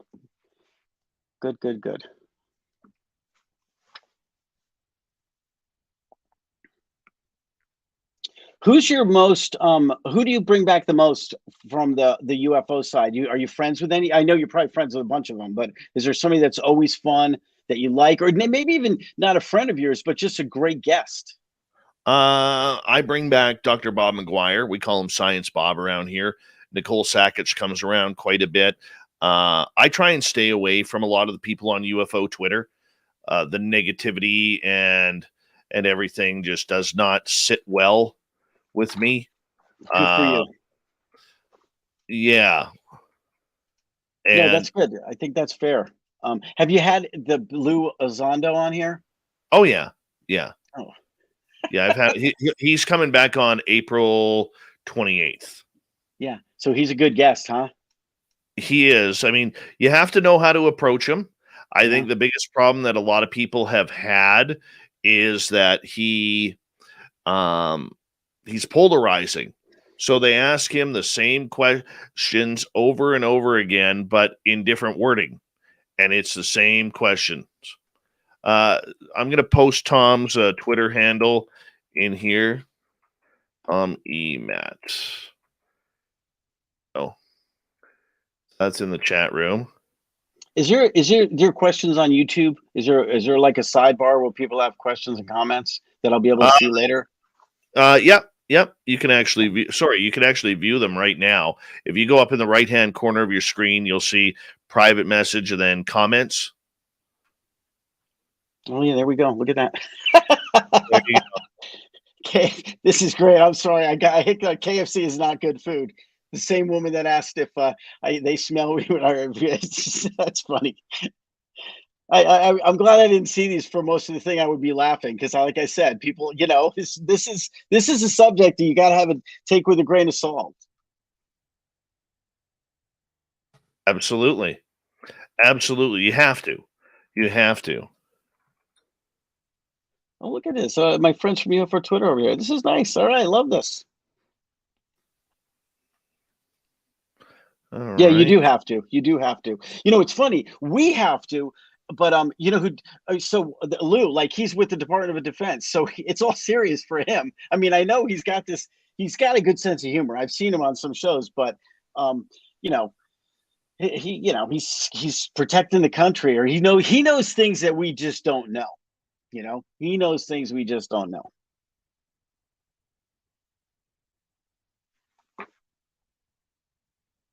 Lou is holding on to a lot of information. Yeah, for sure. And I would love to be able to pick his brain. Yeah, I would too. I would love to be able to pick his brain where he has to tell the truth.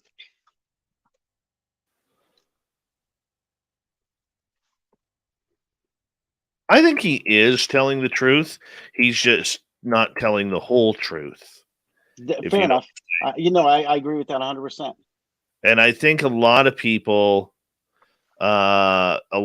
take that as he's trying to misinform. Yeah.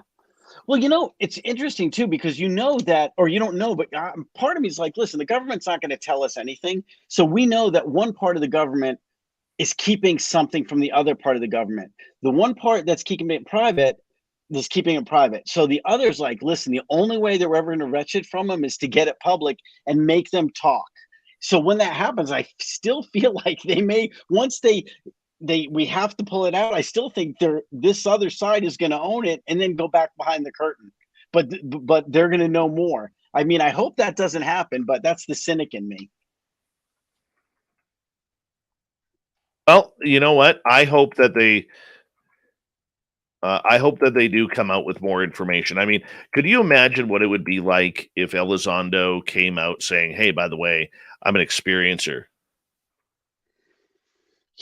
I've heard he is though.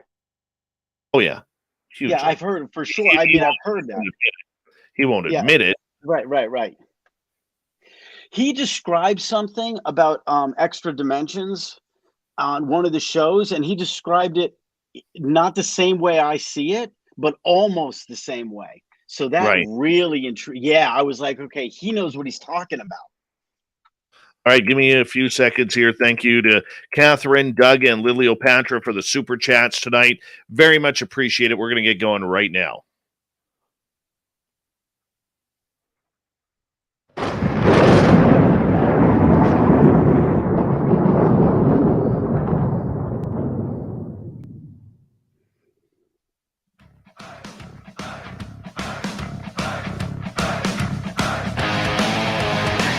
We passed the halfway point of Spaced Out Radio tonight.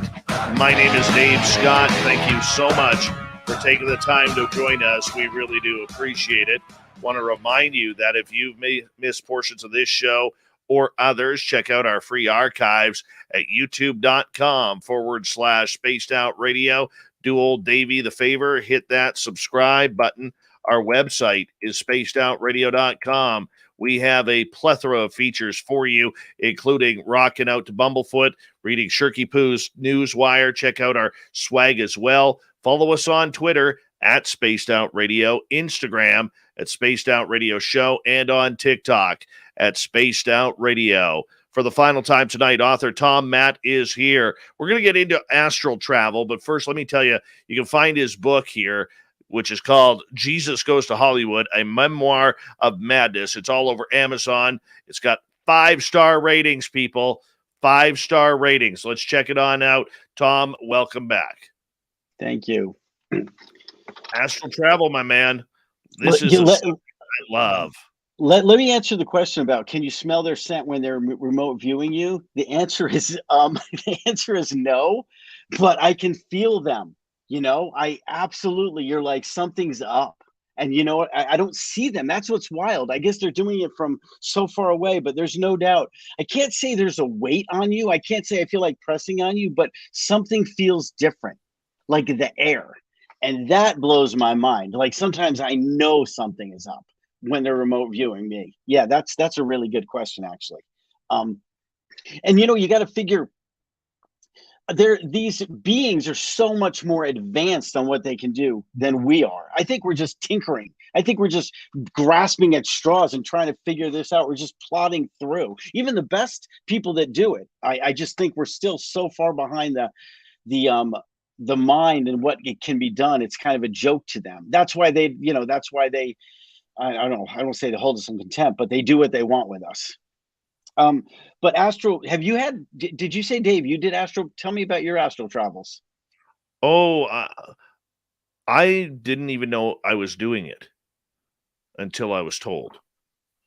And I worked with one astral traveler. Her name is Megan, and she's out of Washington State. I'd never been to her house before. She's like, "Do you astral travel?" I said, "I think I do." She goes, "Well, let's try it out." So we kind of tried it out, and I thought I was going to the front door of her house, and it was the back door. And I remember entering that back door, looking to the left. I saw her cat sitting on her couch watching a blank TV. It almost looked staticky to me, but the TV was off, so I was a little off on that. I heard her husband snoring upstairs, and then I walked into the kitchen area, and I remember looking down because she was at the end of the kitchen by the fridge, and I looked at the island on the counter of the island in the middle of the kitchen, and I asked her when she going to throw out her black bananas, and she goes, "Dude, I'm making banana bread tomorrow." So that was kind of cool. Yeah, I'll say. Yeah. Wow, that's good. That's good. So have you done it where you're flying? You were talking about that. Have you ever I think that's a common thing for astral travel where you're literally flying. You could say that's lucid dreaming. They're maybe connected. Well, they're definitely connected. But astral travel is that you can go anywhere, and you're doing it either. Again, you can decide how to get there, fly, whatever, and when you feel yourself flying, it is the most. Well, I mean, we remember this when we were kids having dreams, or at least I did, and it's so uncanny because you do feel like a superhero. It's incredible, and then you change consciousness or whatever, you shift yourself up, or you change and you realize, oh, this I'm not actually doing it.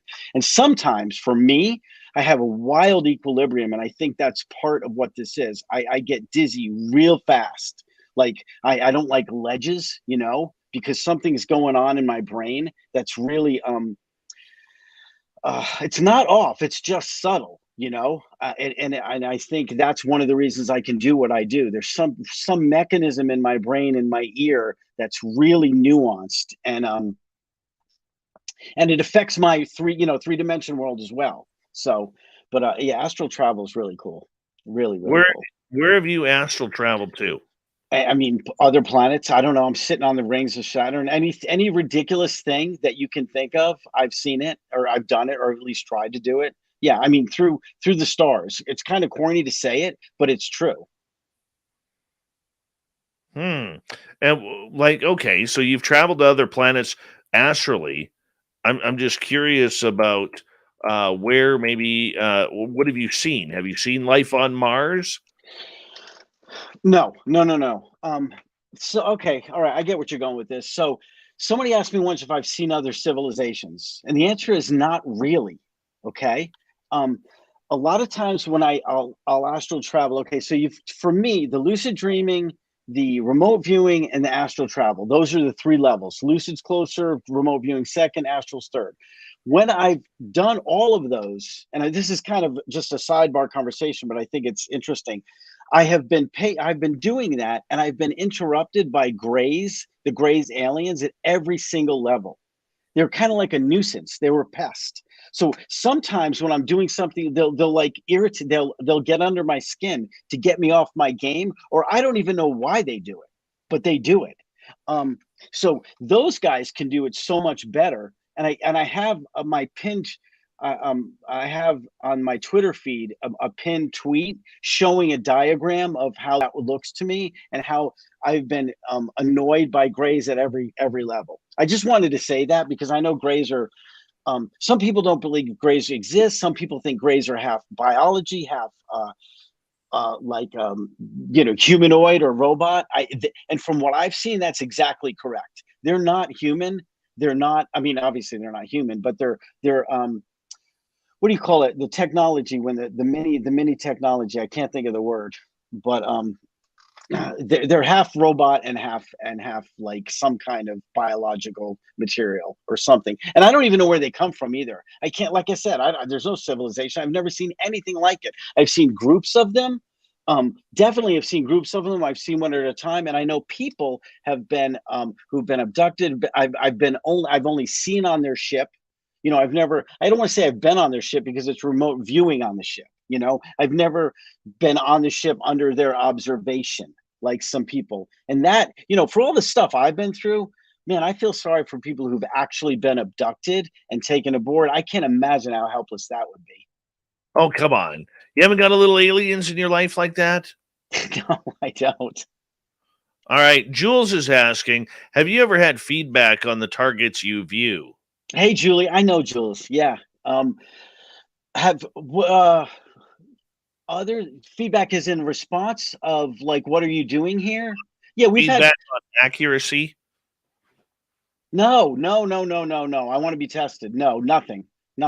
no. I need to be taken. I need not be taken, but I need to go with people who are great remote viewers, and I need them to sit down and they need to show me all their tricks and say, and tell me what they do. And I know I can do things. Hopefully I can bring something to the table. But no, I've never been anywhere and tested on it. Not even a little bit. Well, talk to Julie then, who We asked the have. question. I will. Yeah. We will more. That's great. All right. Amber wants to know, does anyone else in your family have these same gifts? I don't think so. No, no, they don't.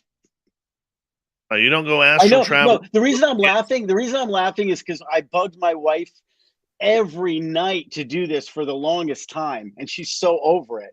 And my kids just don't want to have anything to do with it. They're just not interested.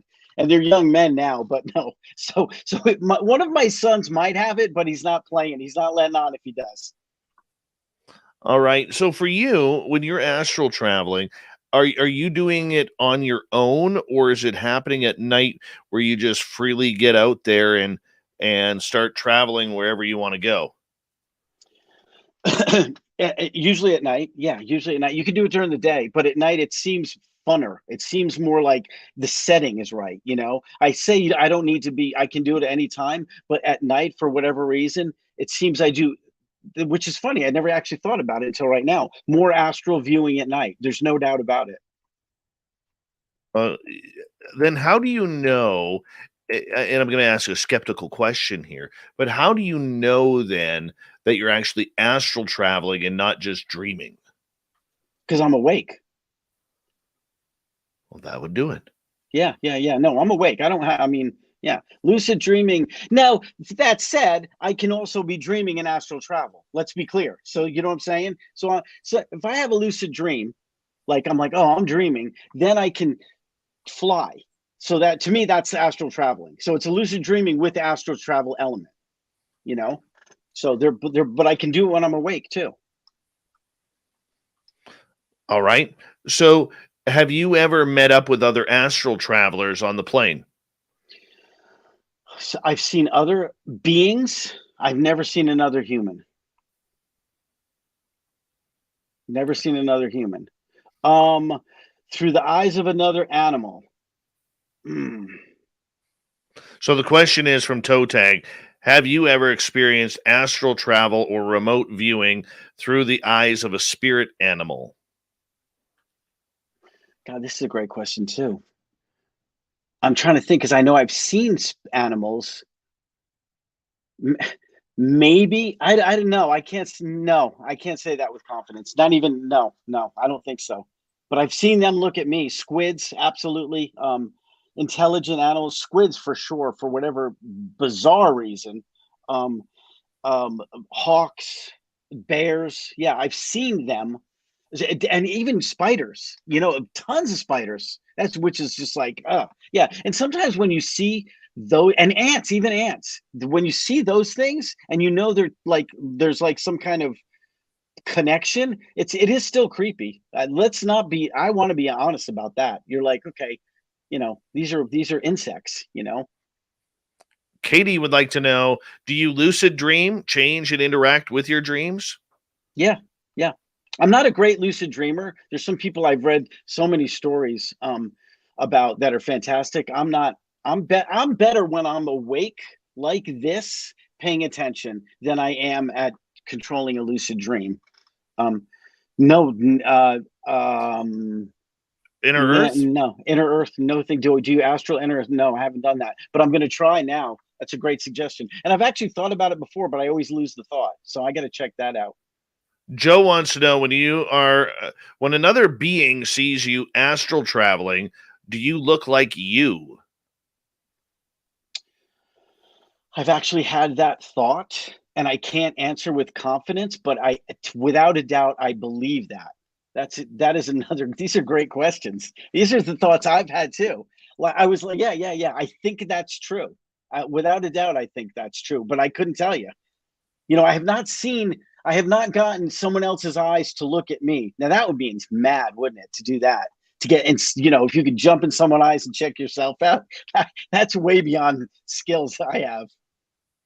All right. Nikki is asking, have you ever used your higher self, the most highest form of consciousness, being in 5 places at once, different than astral and remote viewing? I don't think so. No, I can't say with any confidence at all. No. That would be, wow. That would be amazing, right? Yeah, I want to try that. I don't even know if I could do it. Right. I do want to ask you, though, and please correct me if I'm wrong, but you remind me of a lot of myself a few years ago when everything for me felt very, very out of control. That I knew how to do these things, but I had no idea how I was doing them. And I was searching for direction in order to try and figure out how this was happening to me and why this was happening to me. I get that feeling from you that you were looking for some serious direction in trying to control what you're going through, because it's been a very lonely journey in trying to figure out this mess of woo that you've encountered. So let me speak to that. I like that. So I would say this: I'm absolutely looking for a team of people because I think we can do more than what I can do.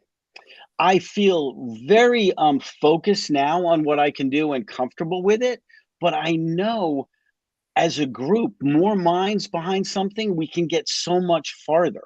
I'm pretty laid back on where I am, and my ability and the expectations around it. Um, but I want us to study it. I want us to study it seriously, at the university level. This can be measured. This can be measured. Everyone says woo can't be measured. That's baloney. It can absolutely be measured. My eyes, my pupils dilate. My eyes strain when I do this because I'm seeing something. And they have machines that can measure, your pupil dilation. They can measure whether there's something called smooth pursuit. So if I'm seeing an alien flying and it's going across my field of vision and I'm following it, you can't fake that. They have eye tracking devices. So they're literally, if it's there, I'm seeing it. I can't prove it's an alien. It could be a lion or a tiger. But my point is there's technology that can prove what I'm doing and other people are doing. I would love to be challenged like that. They're out there. Those Yeah. people are out there. It's just a matter of trying to find the right people to work with. Because the one thing that I've learned about this entire field, you can't just join anybody, who has the same thing. And I think it's something that you should strive for. I really do. Well, you know how they have the Galileo project with Avi Loeb? Right. We need that for the woo side of things. We need that for the experiencers, abductees. We need to all get together. And I know there's experiencer groups, don't get me wrong, but I think for people that this is more than experience. It's people that have these weird or not weird, unusual gifts. I think collectively we can study it and measure it more than just, more than just statistically, more than just writing a paper and saying, oh, this is showing that this can happen. No, it happens every time. I think we can get in a room, happen every time, just like you're having a conversation right now. You don't have to write a paper about that. You do it and you see the results in real time. That can happen. I think that's eventually going to happen. I think you could be onto something there. I do think you could be onto something there, but you have to work with people who are on the same plane. For sure. And I could tell you from my own experiences in learning this, for me, it's all about trust. Who can I trust to do this with? That's going to give me the proper answers. Where if I'm only hitting at say 60, 65%, I want to know. If I'm hitting at 95%, I want to know. You got to be ruthless in your judging. You know what I'm saying? Yeah, absolutely. Yeah. And why are you missing the ones you're missing? What's happening? Are you in touch with your spirit guides? Um, I'm not as I'm not as comfortable. I'm not sometimes they yeah, actually, yeah, 100%. I was trying to hold back, but there's no doubt. Yeah, my spirit guide was been with me today for sure. A lot. A lot. A lot. Well, that's cool. Yeah, yeah. That is very cool regarding that. And because I found that with my spirit guides, it was much easier for me to try and connect on any type of level if they were around. So that makes sense. I got a Yeah. question here from Sandra. What's your favorite place to astral travel on Earth? So, this is gonna be a weird answer. Coastlines. I love going on the coast. Doesn't matter what coast, doesn't matter what country. Coastlines. I love it because you get the ocean and you get the earth, and then you get the sky. Yeah, coastlines are the best by far. I have a saying in the book, "The ocean loves me." It's one of the sayings that came to mind because it's real. It feels real, and yeah, the coastlines are great. For me, it's clouds. Yeah, yeah, that would Love be the up there. Love the clouds that are way up high in the mountains, and when the clouds break, you see like these giant, you know, grass fields of nothingness, but just grass and rock on the side of the mountains. It's actually beautiful. Yeah, yeah, that's good. That's there. That's good. I'm gonna do that. I'm doing Yeah, that. go I'm doing that this weekend for sure. for sure. How often are you astral traveling? Every week. I do this every. I mean, I used to. I used to do this 4 hours a day. I mean, I was obsessed with this. I would do it like 4 hours a day, every day in the beginning, every day, maybe 8 hours. I'm not kidding. That's all I would do when I was coming out of my mental breakdown, and I would just sit and see all these amazing things. But after I got back into the real world, I don't have time for it as much as I did. Sally in Tasmania would like to know. I think she's our first ever listener in Tasmania, to be honest. Who is your spirit guide?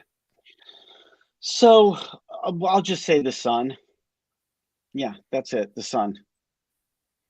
That is my hardcore, solid, without a doubt, it's right answer. Final answer. Final answer. All Final right. answer.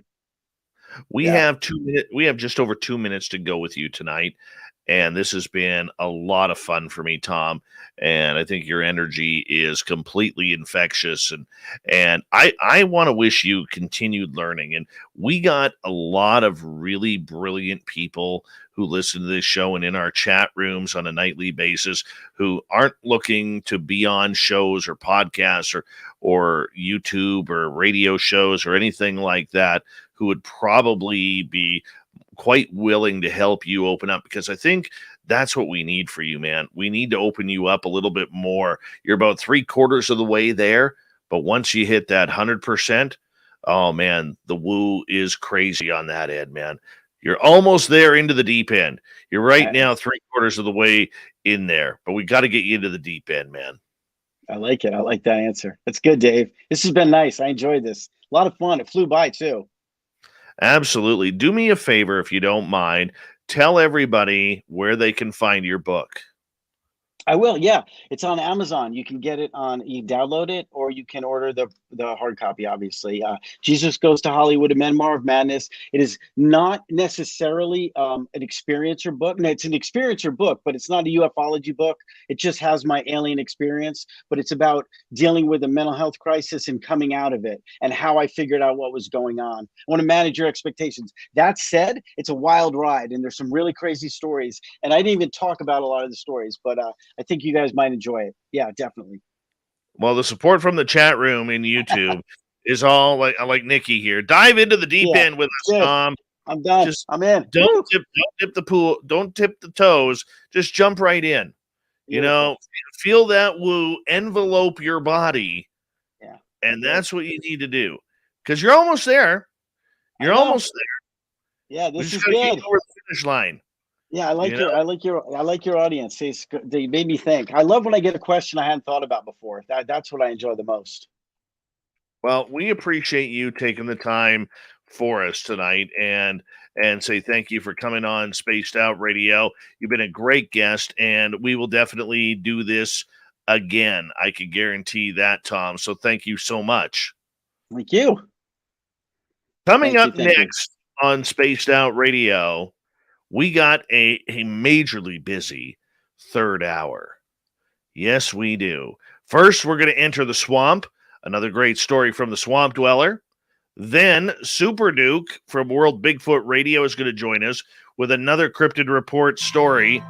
Dave 101 is all about experiencers, and Shirky-poo has the news. Stay tuned. Right around the corner is hour number 3 of Spaced Out Radio, and we want you to stay tuned on in. We'll be right back.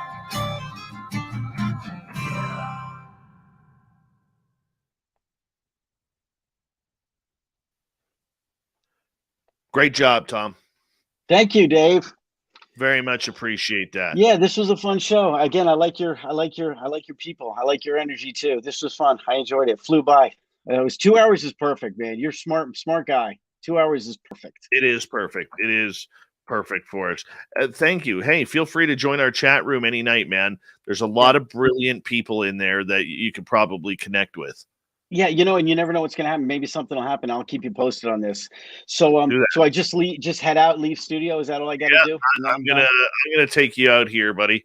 So you don't need to worry about that. But thank you so much, and we'll talk soon. Yeah, thanks, bud. Talk to you later. Bye. All right, take care. I liked him. Nice guy.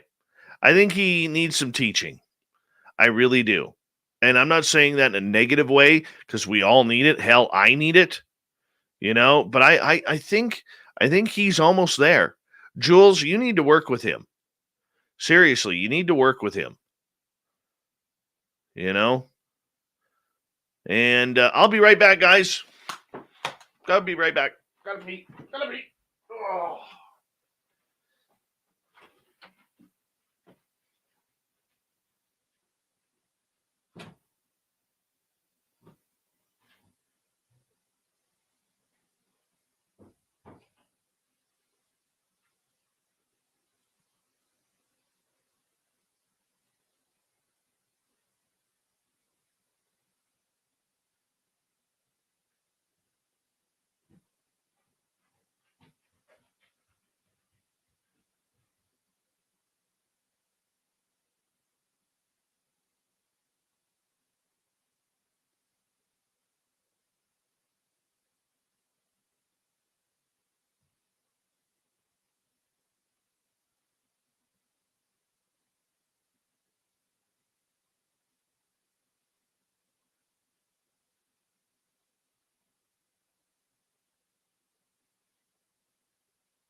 All right, coming. We got 1 minute.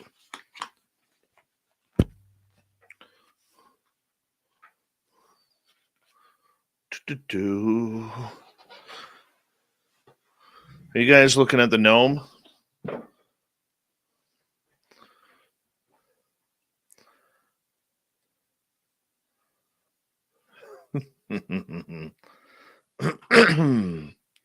Did the red guitar move? That'd be really cool if it did.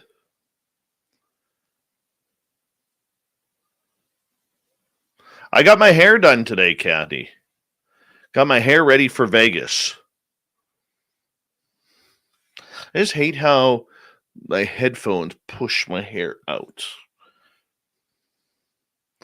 Terry Brown, how are you? Big thank you to Liliopatra, Doug, Catherine, and Mennonite Abe for the amazing super chats tonight.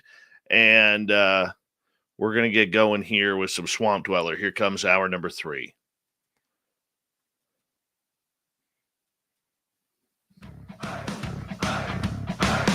Would you like to connect with us? Head to spacedoutradio.com for all your latest show info.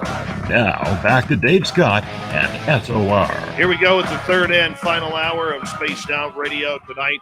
Good to have you with us. My name is Dave Scott. Very much appreciate each and every one of you tuning us on in wherever you are in the world. Tonight, in our chat room, people from Tasmania, Egypt, all over the United States, Australia, the UK, Canada. Wow. An international flavor tonight in our chat room. You can always join us each and every night in the chat room if you want on YouTube. We would appreciate that.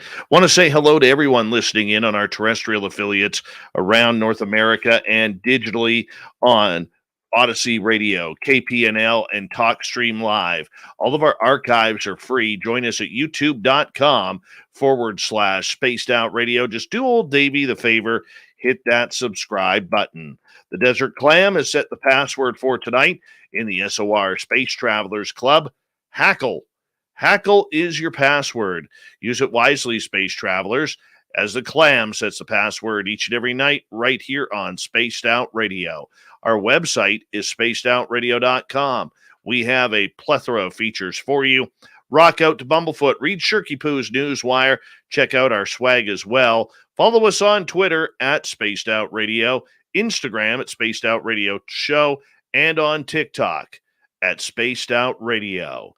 It is time once again where we head out to the swamp. Our resident swamp dweller has another spooky story for us. Hi, Spaced Out Radio listeners. This is Swamp Dweller. It's time for your nightly dose of spookiness on the show. If you have an interesting encounter or a spooky story that you would like to share, be sure to submit them in at swampdweller.net. You can also find our YouTube channel at youtube.com/swampdwellerreads. Now, let's chill out, relax, and together, let's enter the swamp.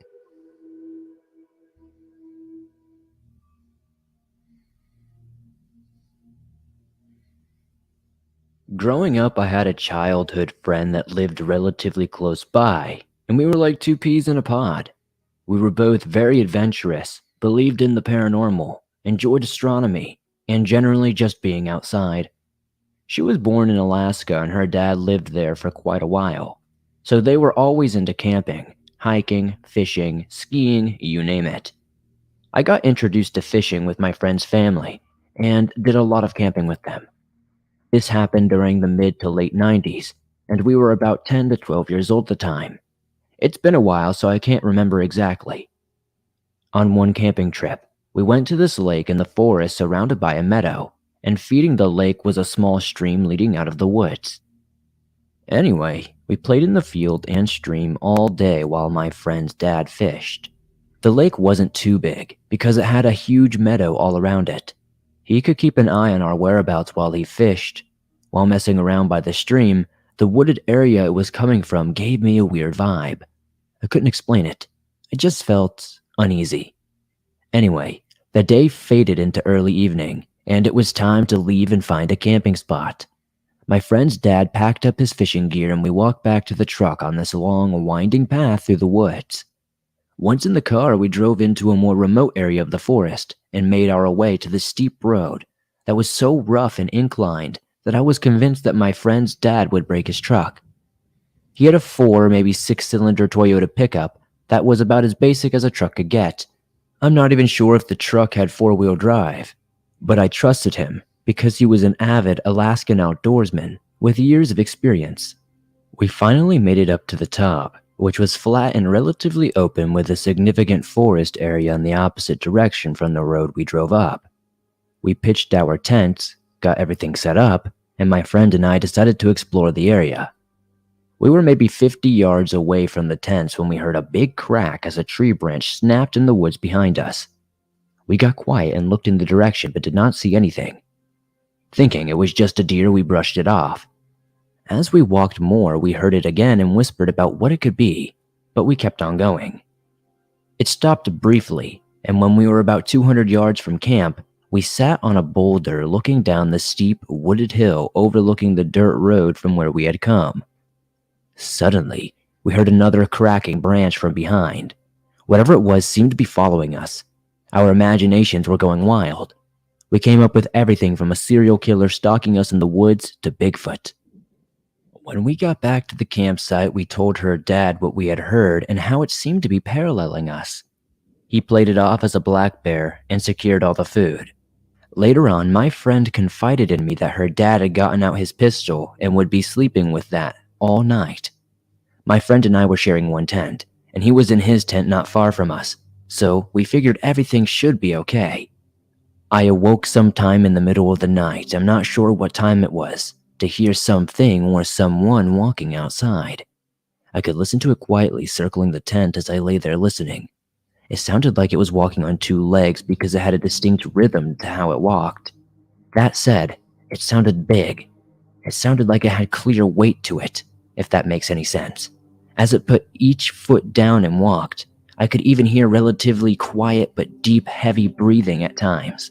As I listened intently, I could hear it wandering to other parts of the campsite, then back to our tent, almost as if it were walking in a big, repetitive loop. For who knows how long, it felt like an eternity to me. Terrified and unable to wake my friend, I listened until I eventually fell asleep. The following day, I told my friend and her dad about it, but I don't think they believed me. Interestingly enough, absolutely nothing in the camp was disturbed in any way. The ground was not very soft and covered in grass in some places, so footprints weren't very legible, but there were some clear, giant, wolf-looking prints. I always wondered what walked around our tent that night. After hearing many stories from the swamp dweller, I think it might have been some sort of dog man. When in doubt, dog man. I'm sure Super Duke from World Bigfoot Radio would agree with that. Thank you to the Swamp Dweller once again for bringing us another spooky story. We love them around here. I listen to them each and every night when I head off to bed, especially the Sam White Owl stories. Oh, I love those. Love those. Go to youtube.com/Swamp Dweller Reads and hit subscribe. There's thousands of stories there for you. We're going to stick right into the world of woo, bringing in the Cryptid Report. From World Bigfoot Radio, we have Super Duke Sullivan.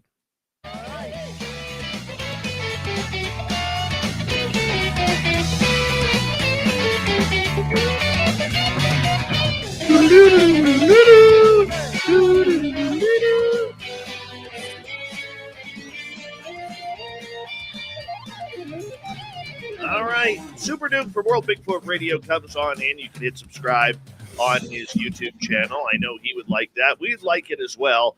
And you skipped the other night there, Duke. You weren't feeling too well, but it's good to have you back here tonight. Thank you so much for coming on in, man. Thanks, buddy. Glad to be back. And did I lose the sound? What happened? No, you're sounding great. Oh, okay, good. Yep, I was feeling really terrible the other night, and sorry I couldn't make it. And then Bigfoot Rob had a blizzard that knocked his power out, and you were left hanging. But I watched it the next day, and of course you did superb. You don't need us to help you and hold your hand or anything. You're the master. And by the way, before I get on with the Cryptid Report, some special news for everybody that's a fan of my channel and a fan of Dave's channel. Through this modern technological miracle called pre-recording, I will be having Dave on my show the same time he's in Vegas, probably getting drunk and beating Bigfoot Michigan Rob and taking all of his money away. Well, minus the alcohol. Minus the alcohol. I do plan. It's funny. I was messaging on Facebook with Carter Bouchard today because that dude has played in the World Series of Poker like 3 times. I think he hit the cash once or twice on that too. And he had this photo on Facebook with his hands in his pocket. And I kind of put on there, I stoked the fire a little bit. I said, "That's right, Carter. Start stuffing those pockets so that way I could take the money out of them next week." And he's like, "That's a challenge." And I said, "It's on. It's on." Oh, man, it's really on. Mm-hmm. Yeah, it's going to be like the paranormal world's version of the Super Bowl of poker when you guys all get together. Hey, I talked to an indigenous friend of mine. I've told you the story of the gentleman who saw the dog man Right. in your sites, and this was one of the people I talked to today earlier on, and he was I asked him point blank if there were any Gugway up here where we are in BC, and he's never heard of them up where I am. Wow, that's good. They probably have a different name for them. No, there's Sasquatch here. Yeah. There is Sasquatch, but they've never heard of the Gugways up here. But he did say, "Look, Dave, I know you want to get close to Sasquatch, but just be careful, man. Be careful with it." Yeah.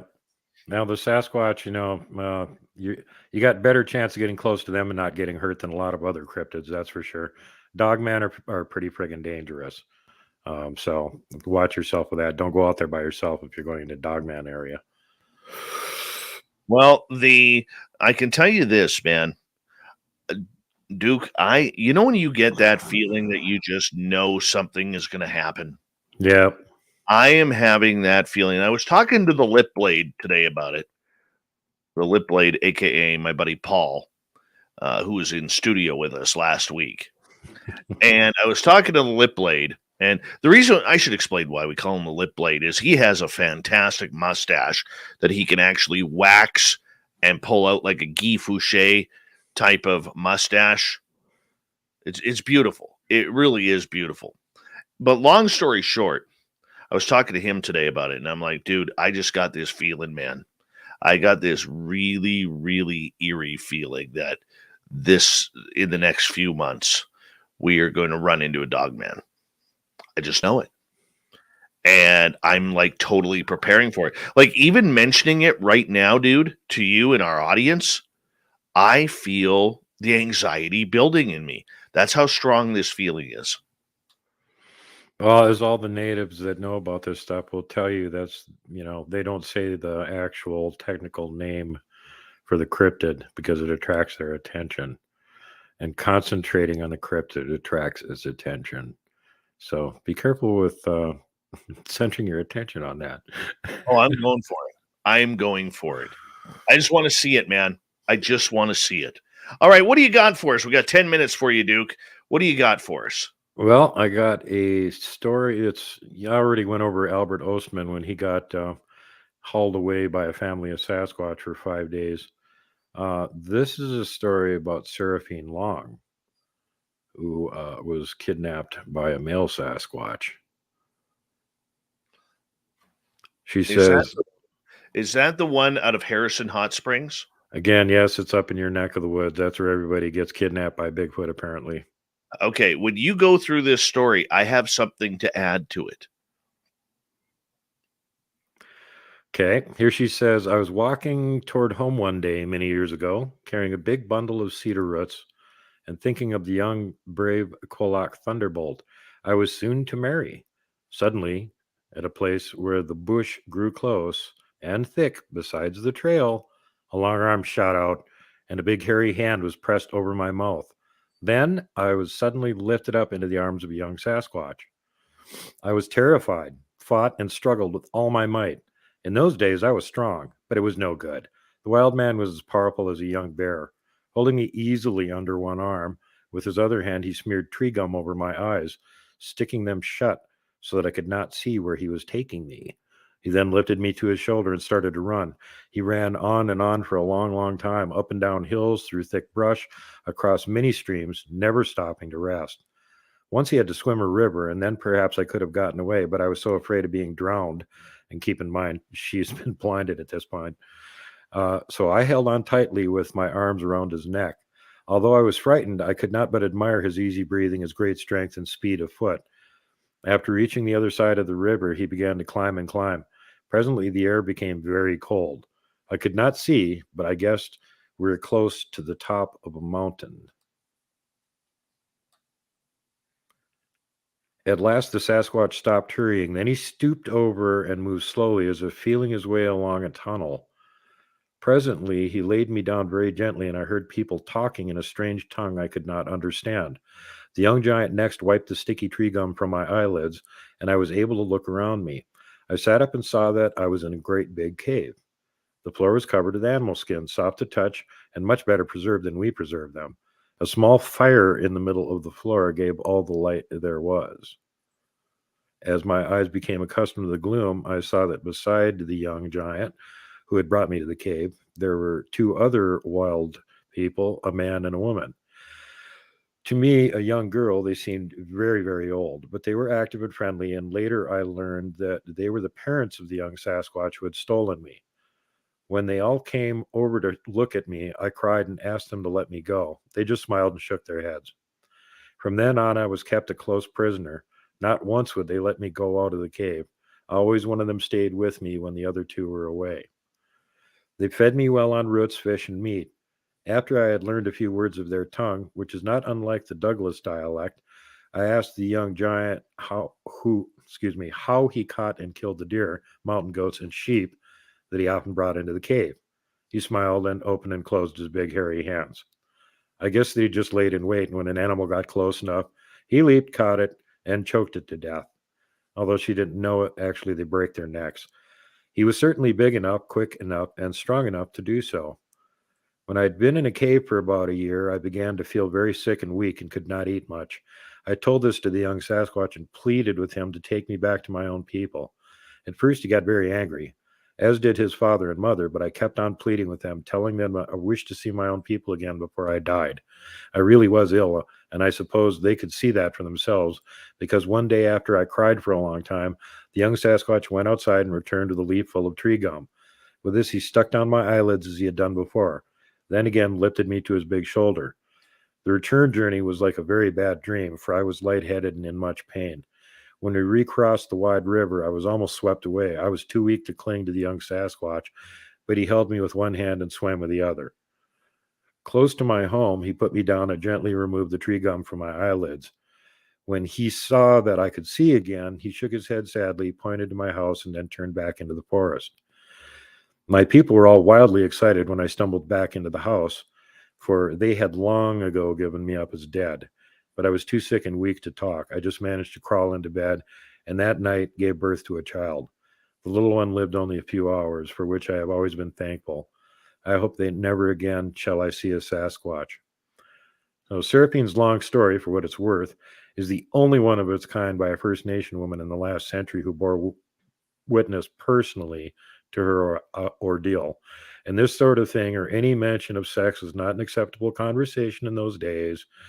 And had Burns, who took the story, seen fit not to publish her account, we would never have known about any of it other than the Sasquatch behavior she mentioned, to include animal skins, fire, and what they ate. So, a few more details here. Seraphine testified her abductor felt his way along a tunnel wall. So it sounds like she was underground at that point. This could be an answer to why we can't usually find the Sasquatch. They could be living underground. This course has long been suspected by serious researchers. Her testimony also indicates she heard people talking in a strange language, which of course indicates they have language. And then the other detail is that they actually had a small fire inside the cave. Strong indication that Sasquatch do use fire at least underground. Again, if they're using it on the surface, as the old legends indicate, we'd be finding their campfires and stuff. And then, it's a dead giveaway that they're there. So that's the gist of it, and that version of it was thanks to the de facto Sasquatch. And I encourage everybody to go get a copy of that. It's available free on PDF. You can get it online. Go check it out. It is quite the interesting read. What was her timeline again? I believe that was the 1800s, if I remember right. Okay, so there was a situation around 1930, 1939, where another female was taken from the Chehalis Indian Reserve in Harrison Hot Springs. And they found her in a cave. After 4 months, the warriors went up and got her. That's the story I thought you were telling. Nope. And in this time, in that 4 months, she had forgotten her traditional language, was speaking Sasquatch. And when the warriors grabbed her, the Sasquatch chased them down the hill, right down the mountains and through the mountains, through the creeks, same area where you were, through the Chehalis River, which does have some sketchy parts to it, and then down the Chehalis to the Chehalis Reserve. And when they got her there, everybody locked in their houses for 2 weeks because this Sasquatch was terrorizing the town because they had taken his wife. And this is where the legends go, even up on the Highway of Tears, where many First Nations people believe, Duke, that yes, there is probably multiple serial killers up there taking these innocent ladies off the highways, but there is also a strong belief that many of these young ladies who get taken are actually taken as Sasquatch wives. Yep. And you hear that over the place in legendary. And of course, there's the Lafleur incident, which has been widely reported in Bigfoot circles, of Captain Lafleur, an infantry officer right around the Civil War period or shortly before it, having to help some natives who were having all of their kids kidnapped and eaten by local Sasquatch down there. And we did a bunch of investigation on that, and it turns out that story is not true. Somebody got a legend from a different tribe. They're actually a writer of children's books, and they modified it and made interesting tale out of it. The actual story happened before white man ever showed up on the opposite side of Oklahoma to the Kiowa tribe.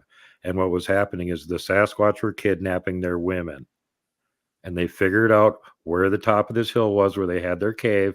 They surrounded it with all their braves, came up the hill from every side, and massacred all of them. Well, in this case, by the way, Seraphine Long was 1871. So we're looking at, almost 50 years, 60 years in between these incidents at Harrison Hot Springs. So it really doesn't surprise me. Duke, we got 1 minute left with you tonight. Please tell everybody where they can find World Bigfoot Radio. Oh, you can find me on Brighteon, BitChute, Odyssey, Rumble, and of course YouTube. I have support group on Facebook. I also have Montana Bigfoot Project on Facebook and World Bigfoot Central on MeWe, and I'm on TikTok. And I'm looking forward to having Dave on my show this coming weekend when he's in Vegas through the amazing power of pre-recording. Isn't that beautiful? And I'll be at a Bigfoot conference in Nebraska at the same time. So it's really going to be amazing. Neither of us are going to be there, but we're going to be on the air at World Bigfoot Radio, man. It'll be a lot of fun. Duke, we will talk to you very, very soon, my friend. Thank you for being awesome for this show. Right on. Thank you. All right. We want to say thank you to Super Duke Sullivan. Not all heroes wear capes, but Duke wears a cape. Let's just be honest there. He totally does. Coming up next, we are going to have our rant of the week. Dave 101 time. This time, we're getting into the experiencers. How they're getting screwed again by the UFO community. We'll be back right after this.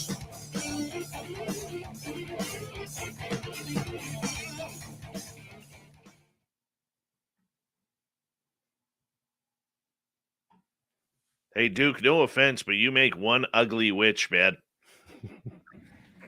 This is my Gandalf hat, dude. Haven't you ever seen Lord of the Rings? I got this from him after he retired. I've never, ever seen Lord of the Rings, and never seen X-Files, never seen Doctor Who, never seen Star Trek.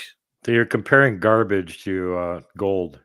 Lord of the Rings is written by an Oxford English professor, not some garbage Hollywood TV writer. Wow, just boom. Yep, sorry, had to correct you on that one. It's your fault you missed it. Everybody else in the universe has seen it. I know. So anyway, Sunday, you got to get together with you on Sunday and get you recorded. All right. Keep that in mind. All right. What time do you want to do it?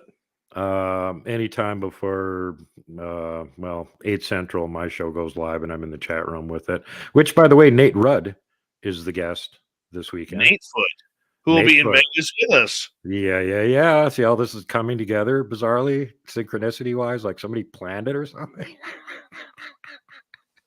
You guys are gonna have a blast. Wish I could be there with you. Wow, dude, you know we want you there. But next year you can do it. We're going to do it again next year. I've already got people asking. They couldn't make it this year, but want to make it next year. So we are going to do it. We really are. And, yeah, it'll be a lot of fun.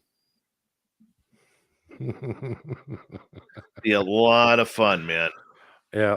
I've never been to Vegas because I don't drink and I don't gamble. So there's very little attraction there. But I hear the food's good.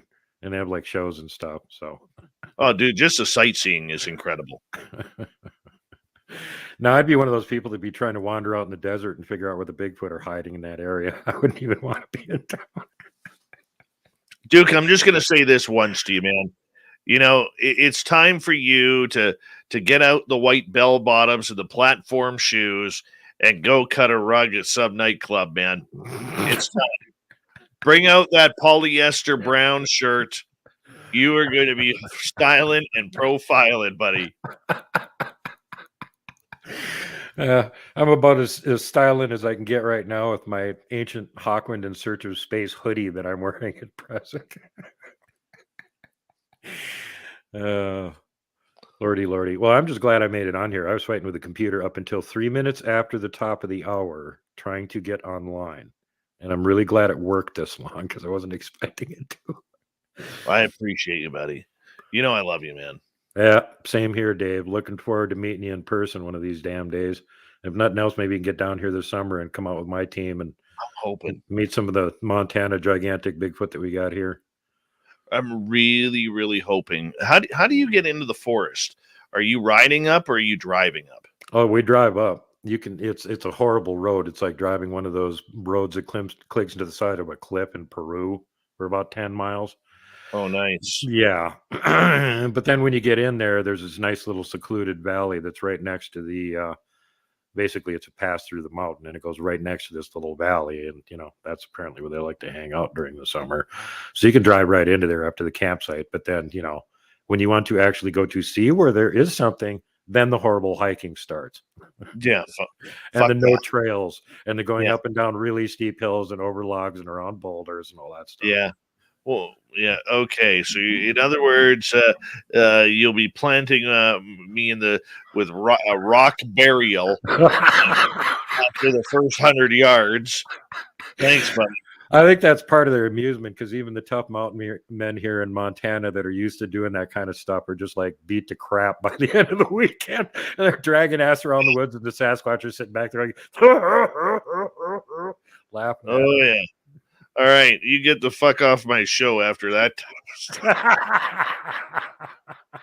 It beats the shit out of us too, brother. It's all the guests get the shit beat out of them. We get the shit beat out of them. We got 85 during the day and like 20 at night. So just the temperatures beat the shit out of you. Jesus. But it's all right. All right.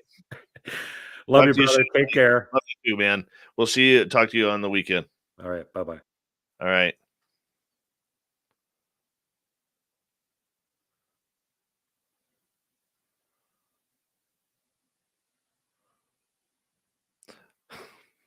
The hell are you getting into there, Nicole? Oh my gosh.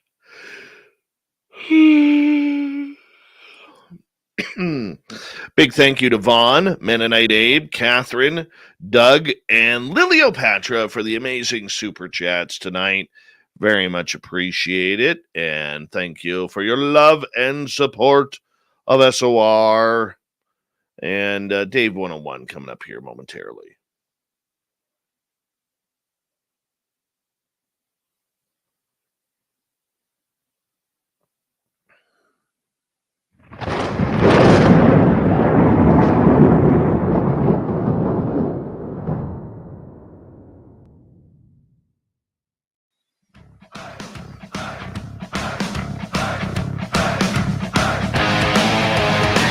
We've rounded third. We're heading for home tonight on Spaced Out Radio.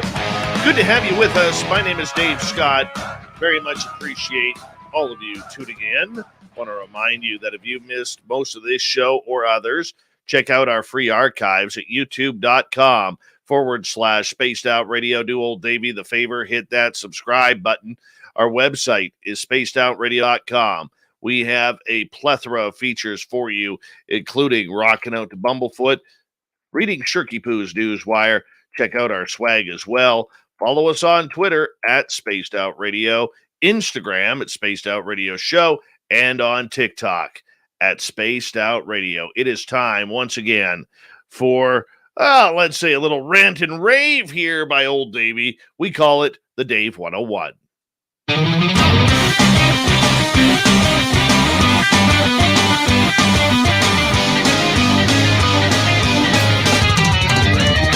It's time for Dave 101.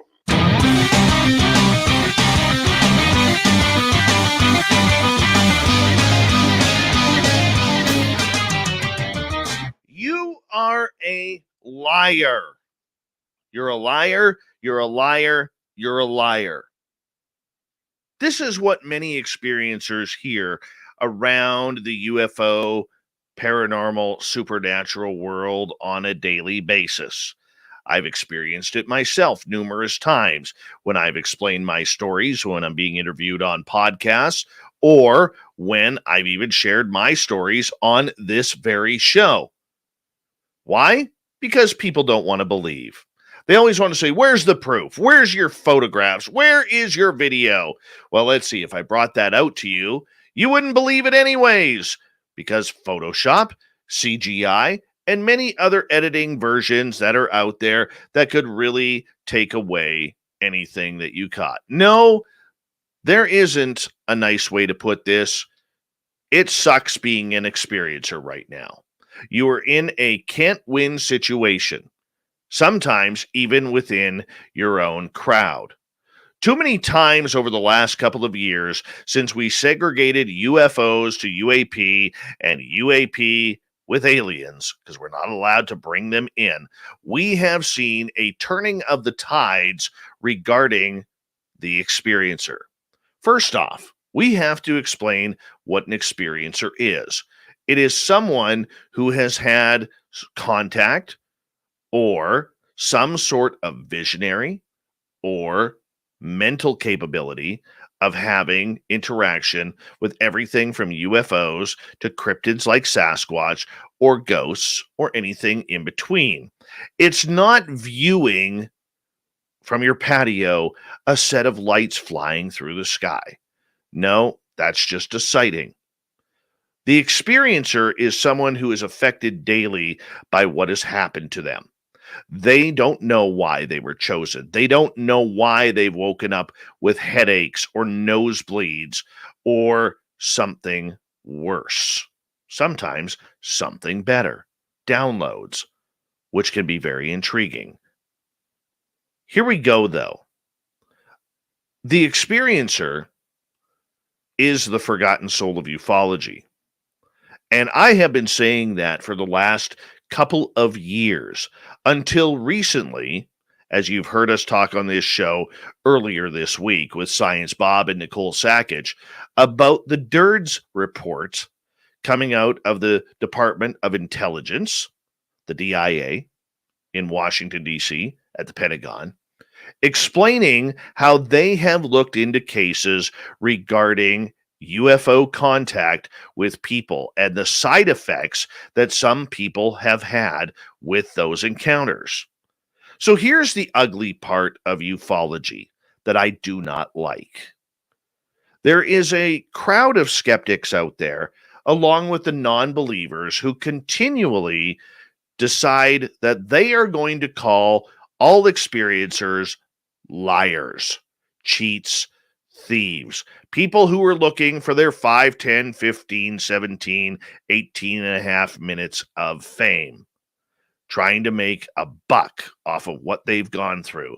Maybe a Hollywood movie like Travis Walton, even though he wasn't paid in millions. And no matter what you do, no matter what you say, no matter how much you explain it until you're blue in the face, they don't believe you. And it's frustrating. It's frustrating for many people in this community because so many people have had experiences and they do not know where to turn to share and learn.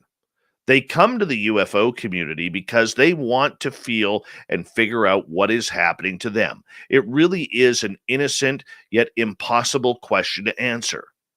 Yet, if you go on Twitter, you will see multitudes of people, some may even say a plethora of people, who are absolutely insulting the experiencers and the government of the United States, which has allegedly looked into these cases.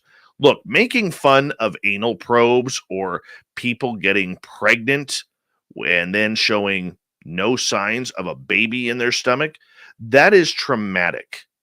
It is nothing to be laughed at when certain experiencers are having the phenomena happen to them. I know people who I've interviewed on this show, Karina Sables to name one, who has not been able to hold down a job in 20 years after seeing a black triangle in Aldergrove, British Columbia in the 1990s. And to this day, it affects her. How do you claim to not work? How do you tell your government officials at the unemployment desk or maybe welfare or wherever it may be that I cannot work because aliens take me? And yet the only community that they can sit there and try and bond with to learn about maybe something that is happening to them shuns them because you're a liar. Too many times we are hearing this word liar as an excuse for proof or lack thereof. And like I said to Science Bob and Nicole the other night on the show, what is proof? Because one of the things that upsets people, whether it's looking into the government, looking into these situations, or the experiencers themselves, is everything is anecdotal. It's a story that comes from memory, and everybody knows our human memories are not 100% perfect, but they aren't 100% wrong either. Look, for those who have had horrific experiences, these nightmares are very real. The scarring is very real. The dreams of sorts, which we want to write it off to, of aliens taking you and injecting needles into your eyeballs or your skin or your feet or your genitals, is not very fun for those who've experienced it. Yet there is a crowd out there who, because there is no physical proof of a video, a photograph, or anything of the sort, medical records, they call you a liar. Now, there has to be a time when somebody stands up to that, because when you ask the question, what is proof? You get people saying, well, it's empirical evidence that needs to be found on the subject. We need to scientifically be able to conduct experimentation on these phenomena. Well, that's happening at Skinwalker Ranch in Utah. Well, we don't believe what's happening there. That's a scam, even though they've never been there. I've had people come up to me calling me a liar when I've been on other shows. And I remember one time when I was explaining my story with the alien in the forest and Samantha Mowat and I were there, I asked the person point blank. I stopped the interview where I had to look into the chat room and ask this person, were you there? Because I didn't see you there. Do you even know where Mission, British Columbia is, where this incident happened? They went silent until I started talking again, and then I was a liar once again. We're throwing around terms like liar and cheaters, snake oil salesman, like there's no tomorrow. It really shows what's happening in society these days, where just because you have a differing point of view, you can be called a racist, a Nazi, or any other kind of derogatory name calling like that, because it's easy these days. It's easy. And the people who are using those don't care who they offend. Well, for the experiencers out there, they are offended. We are offended. And we're tired of being ignored, especially when we are the scientific experimentations for the extraterrestrials themselves.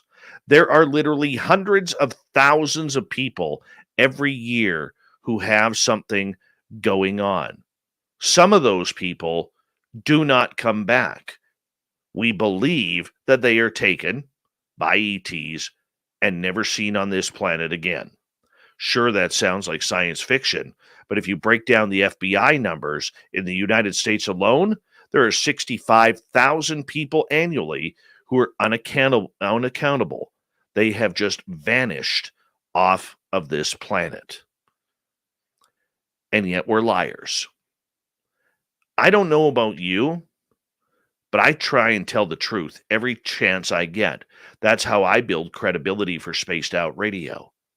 I have interviewed hundreds of experiencers over the 7 years of this show, and only about 3 times during that time, I would say somebody wasn't telling the full truth, and the story sounded very made up. We do need our own discernment of what is right and what is wrong. We do need to be our own skeptics. We do need to question what has happened to us as experiencers. But what we don't need is somebody who wasn't there, who isn't around, who isn't even an experiencer telling us what happened to us. Do you think that we want this to happen? The majority of experiencers out there would love to have their happily boring life back, but they can't because the incidents were too traumatic, whether they were positive or negative, or they continue on to this day. And it hurts people to think that all they want to know is why them, and yet they're liars in their own community. So the question is, once again, what is proof? Everybody's proof is different. You listening out there, your proof is different than mine. This is sounding like a broken record because I've said this numerous times on this show. The idea behind it is, in a perfect world, we would have some sort of evidence to go along and corroborate the story. 99.9% of the time, we don't. The other problem that we have is too many people who've never experienced the phenomena themselves are giving their points of view on whether or not these experiences are real. Personally, I think they should shut their mouths. I think that they really need to take a step back and say, look, I may not believe what's happened to you, but if that's your story, what would you do if it did happen? How would you handle it? It's confusing for anybody to try and figure out that this phenomena is happening, more so to those who've experienced the phenomena. And trust me when I say this, if I had a choice to have the phenomena not happen to me, I would choose that 100% of the time, just like the majority of them out there. But you know what about experiencers? We keep looking for more. We want that extra sighting of Sasquatch. We want those paranormal sightings to happen. We want the aliens to come back because we want to confirm for ourselves that we are not crazy, because our own community has already shunned us. So for those out there who are continually condemning the experiencers, let me tell you, your opinion doesn't matter. You've never experienced what we have. And just because, scientifically speaking, there is no evidence or proof that we've experienced what we have, does not mean it hasn't happened. You don't have to believe it. But the advice that I would give you from an experiencer is this. If you've never experienced anything, you have no right to explain to experiencers what's going on with them, because they know more than you. And that is your Dave 101. Let's get to Shirky-poo's news.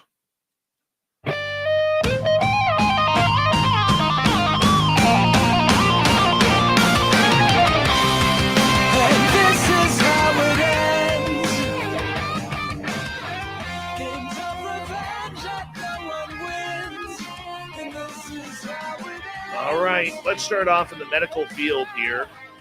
This is a true story. Plenty of people have credited rock and roll with saving their lives, but a new study now backs up the cliche with some astounding findings with regards to the role music plays in an operating room. A study called Effective Genre and Amplitude of Music During Laparoscopic Surgery, carried out by researchers at Heidelberg University in Germany, suggests that surgeons' speed and accuracy could be improved if they turn up AC/DC in the operating room. Horns up for this, people. Go for it, doctors. You know, when I'm in an operating room now, the first thing I'm going to ask is, do you have some Thunderstruck, Back in Black, Highway to Hell, Whole Lot of Rosie, and anything in the Bon Scott era ready to push this surgery forward? This is what they say. Laparoscopic surgery is a minimally invasive surgery technique in which doctors insert narrow tubes into the abdomen. Surgeons then use those tubes to manipulate, cut, or sew tissue, sparing patients the trauma of recovering from larger incisions.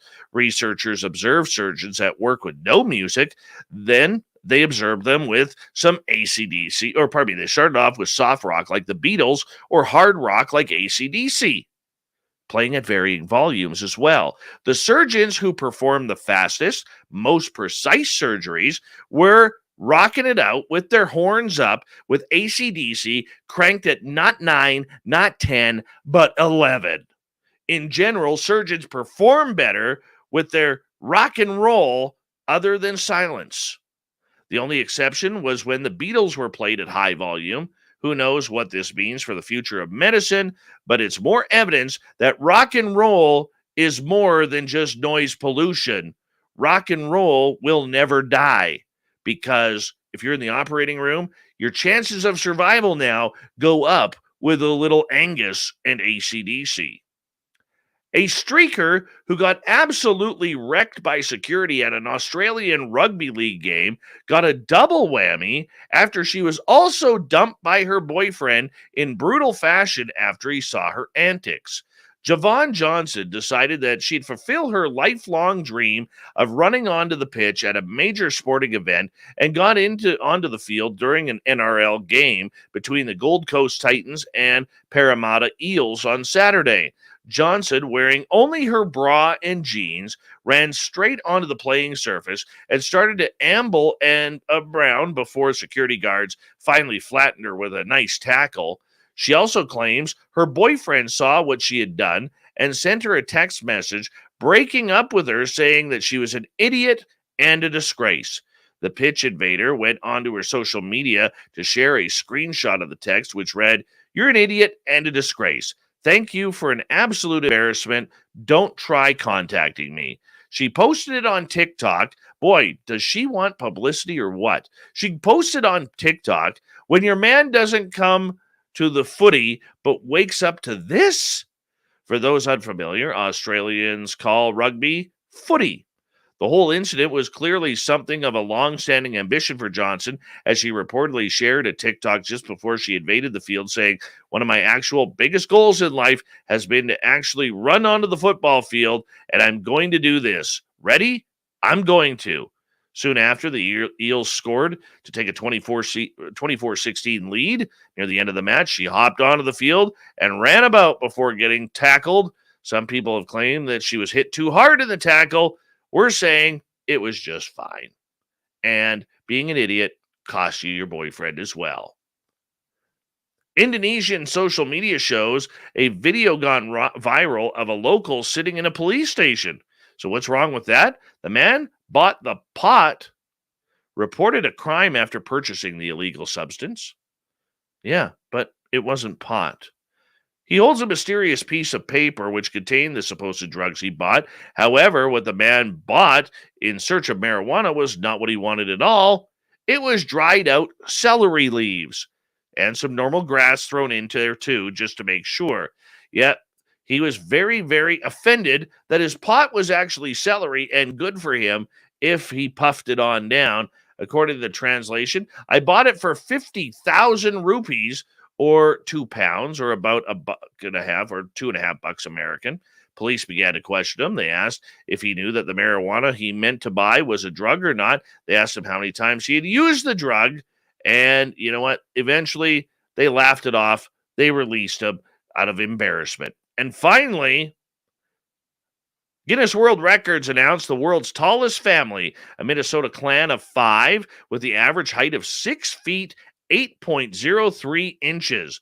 The record-keeping organization said the Trapp family of Esco was officially dubbed the world's tallest family after being measured by orthopedics doctors. Parents Scott, 6'8", and Chrissy, 6'3", passed their genes on to their children. Savannah, 6'8", Molly, 6'6", and Adam, 7.3 inches tall. That is one big family. Thank you to Shirky-poo for the news. Thank you to Super Duke for World Bigfoot Radio, Swamp Dweller, and of course our guest Tom Matty talking about his incredible book tonight. We got Mr. Ron Bumblefoot Thal rocking in the background with Little Brother is Watching. Bumblefoot is the official music of Spaced Out Radio, rocking us in and out of every single show. Get your horns up for the guitar god himself. Special thanks to everybody listening in at home, at work, in your cars, wherever you may be. Thank you to everyone in our chat rooms tonight. YouTube, Twitch, Facebook, Spreaker, the Space Travelers Club, and on Twitter at hashtag Spaced Out Radio.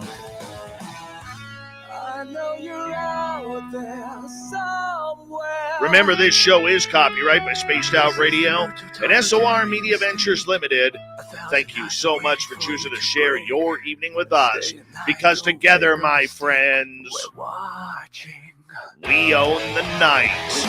Mr. Bumblefoot, we need a favor.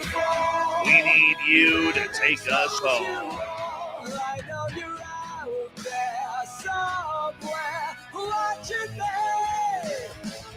Yes, the Woo train has docked for the night. But soon, my friends, we shall ride again. Your seats are always available. Your tickets never expire. And if you want to bring a friend, we've got room for them too. Good night.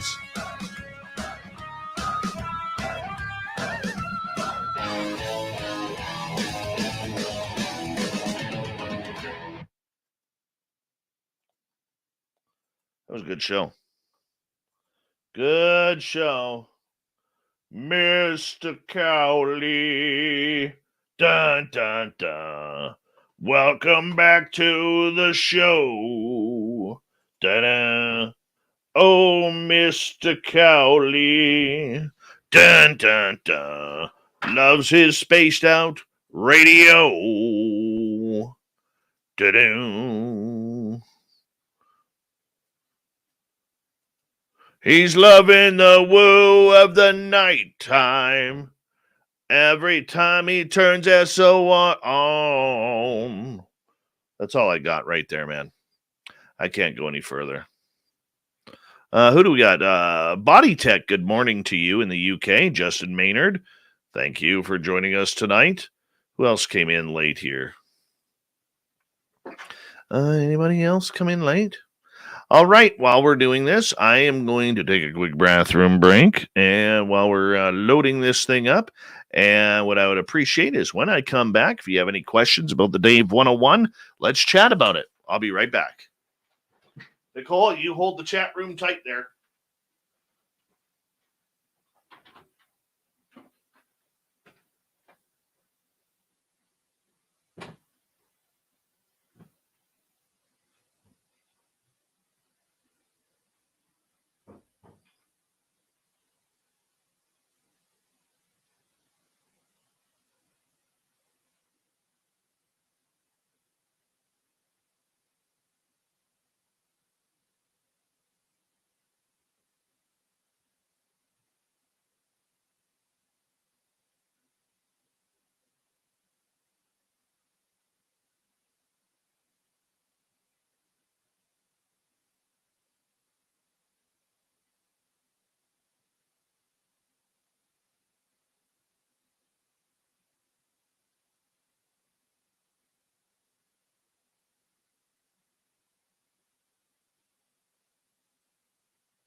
All right, I'm back.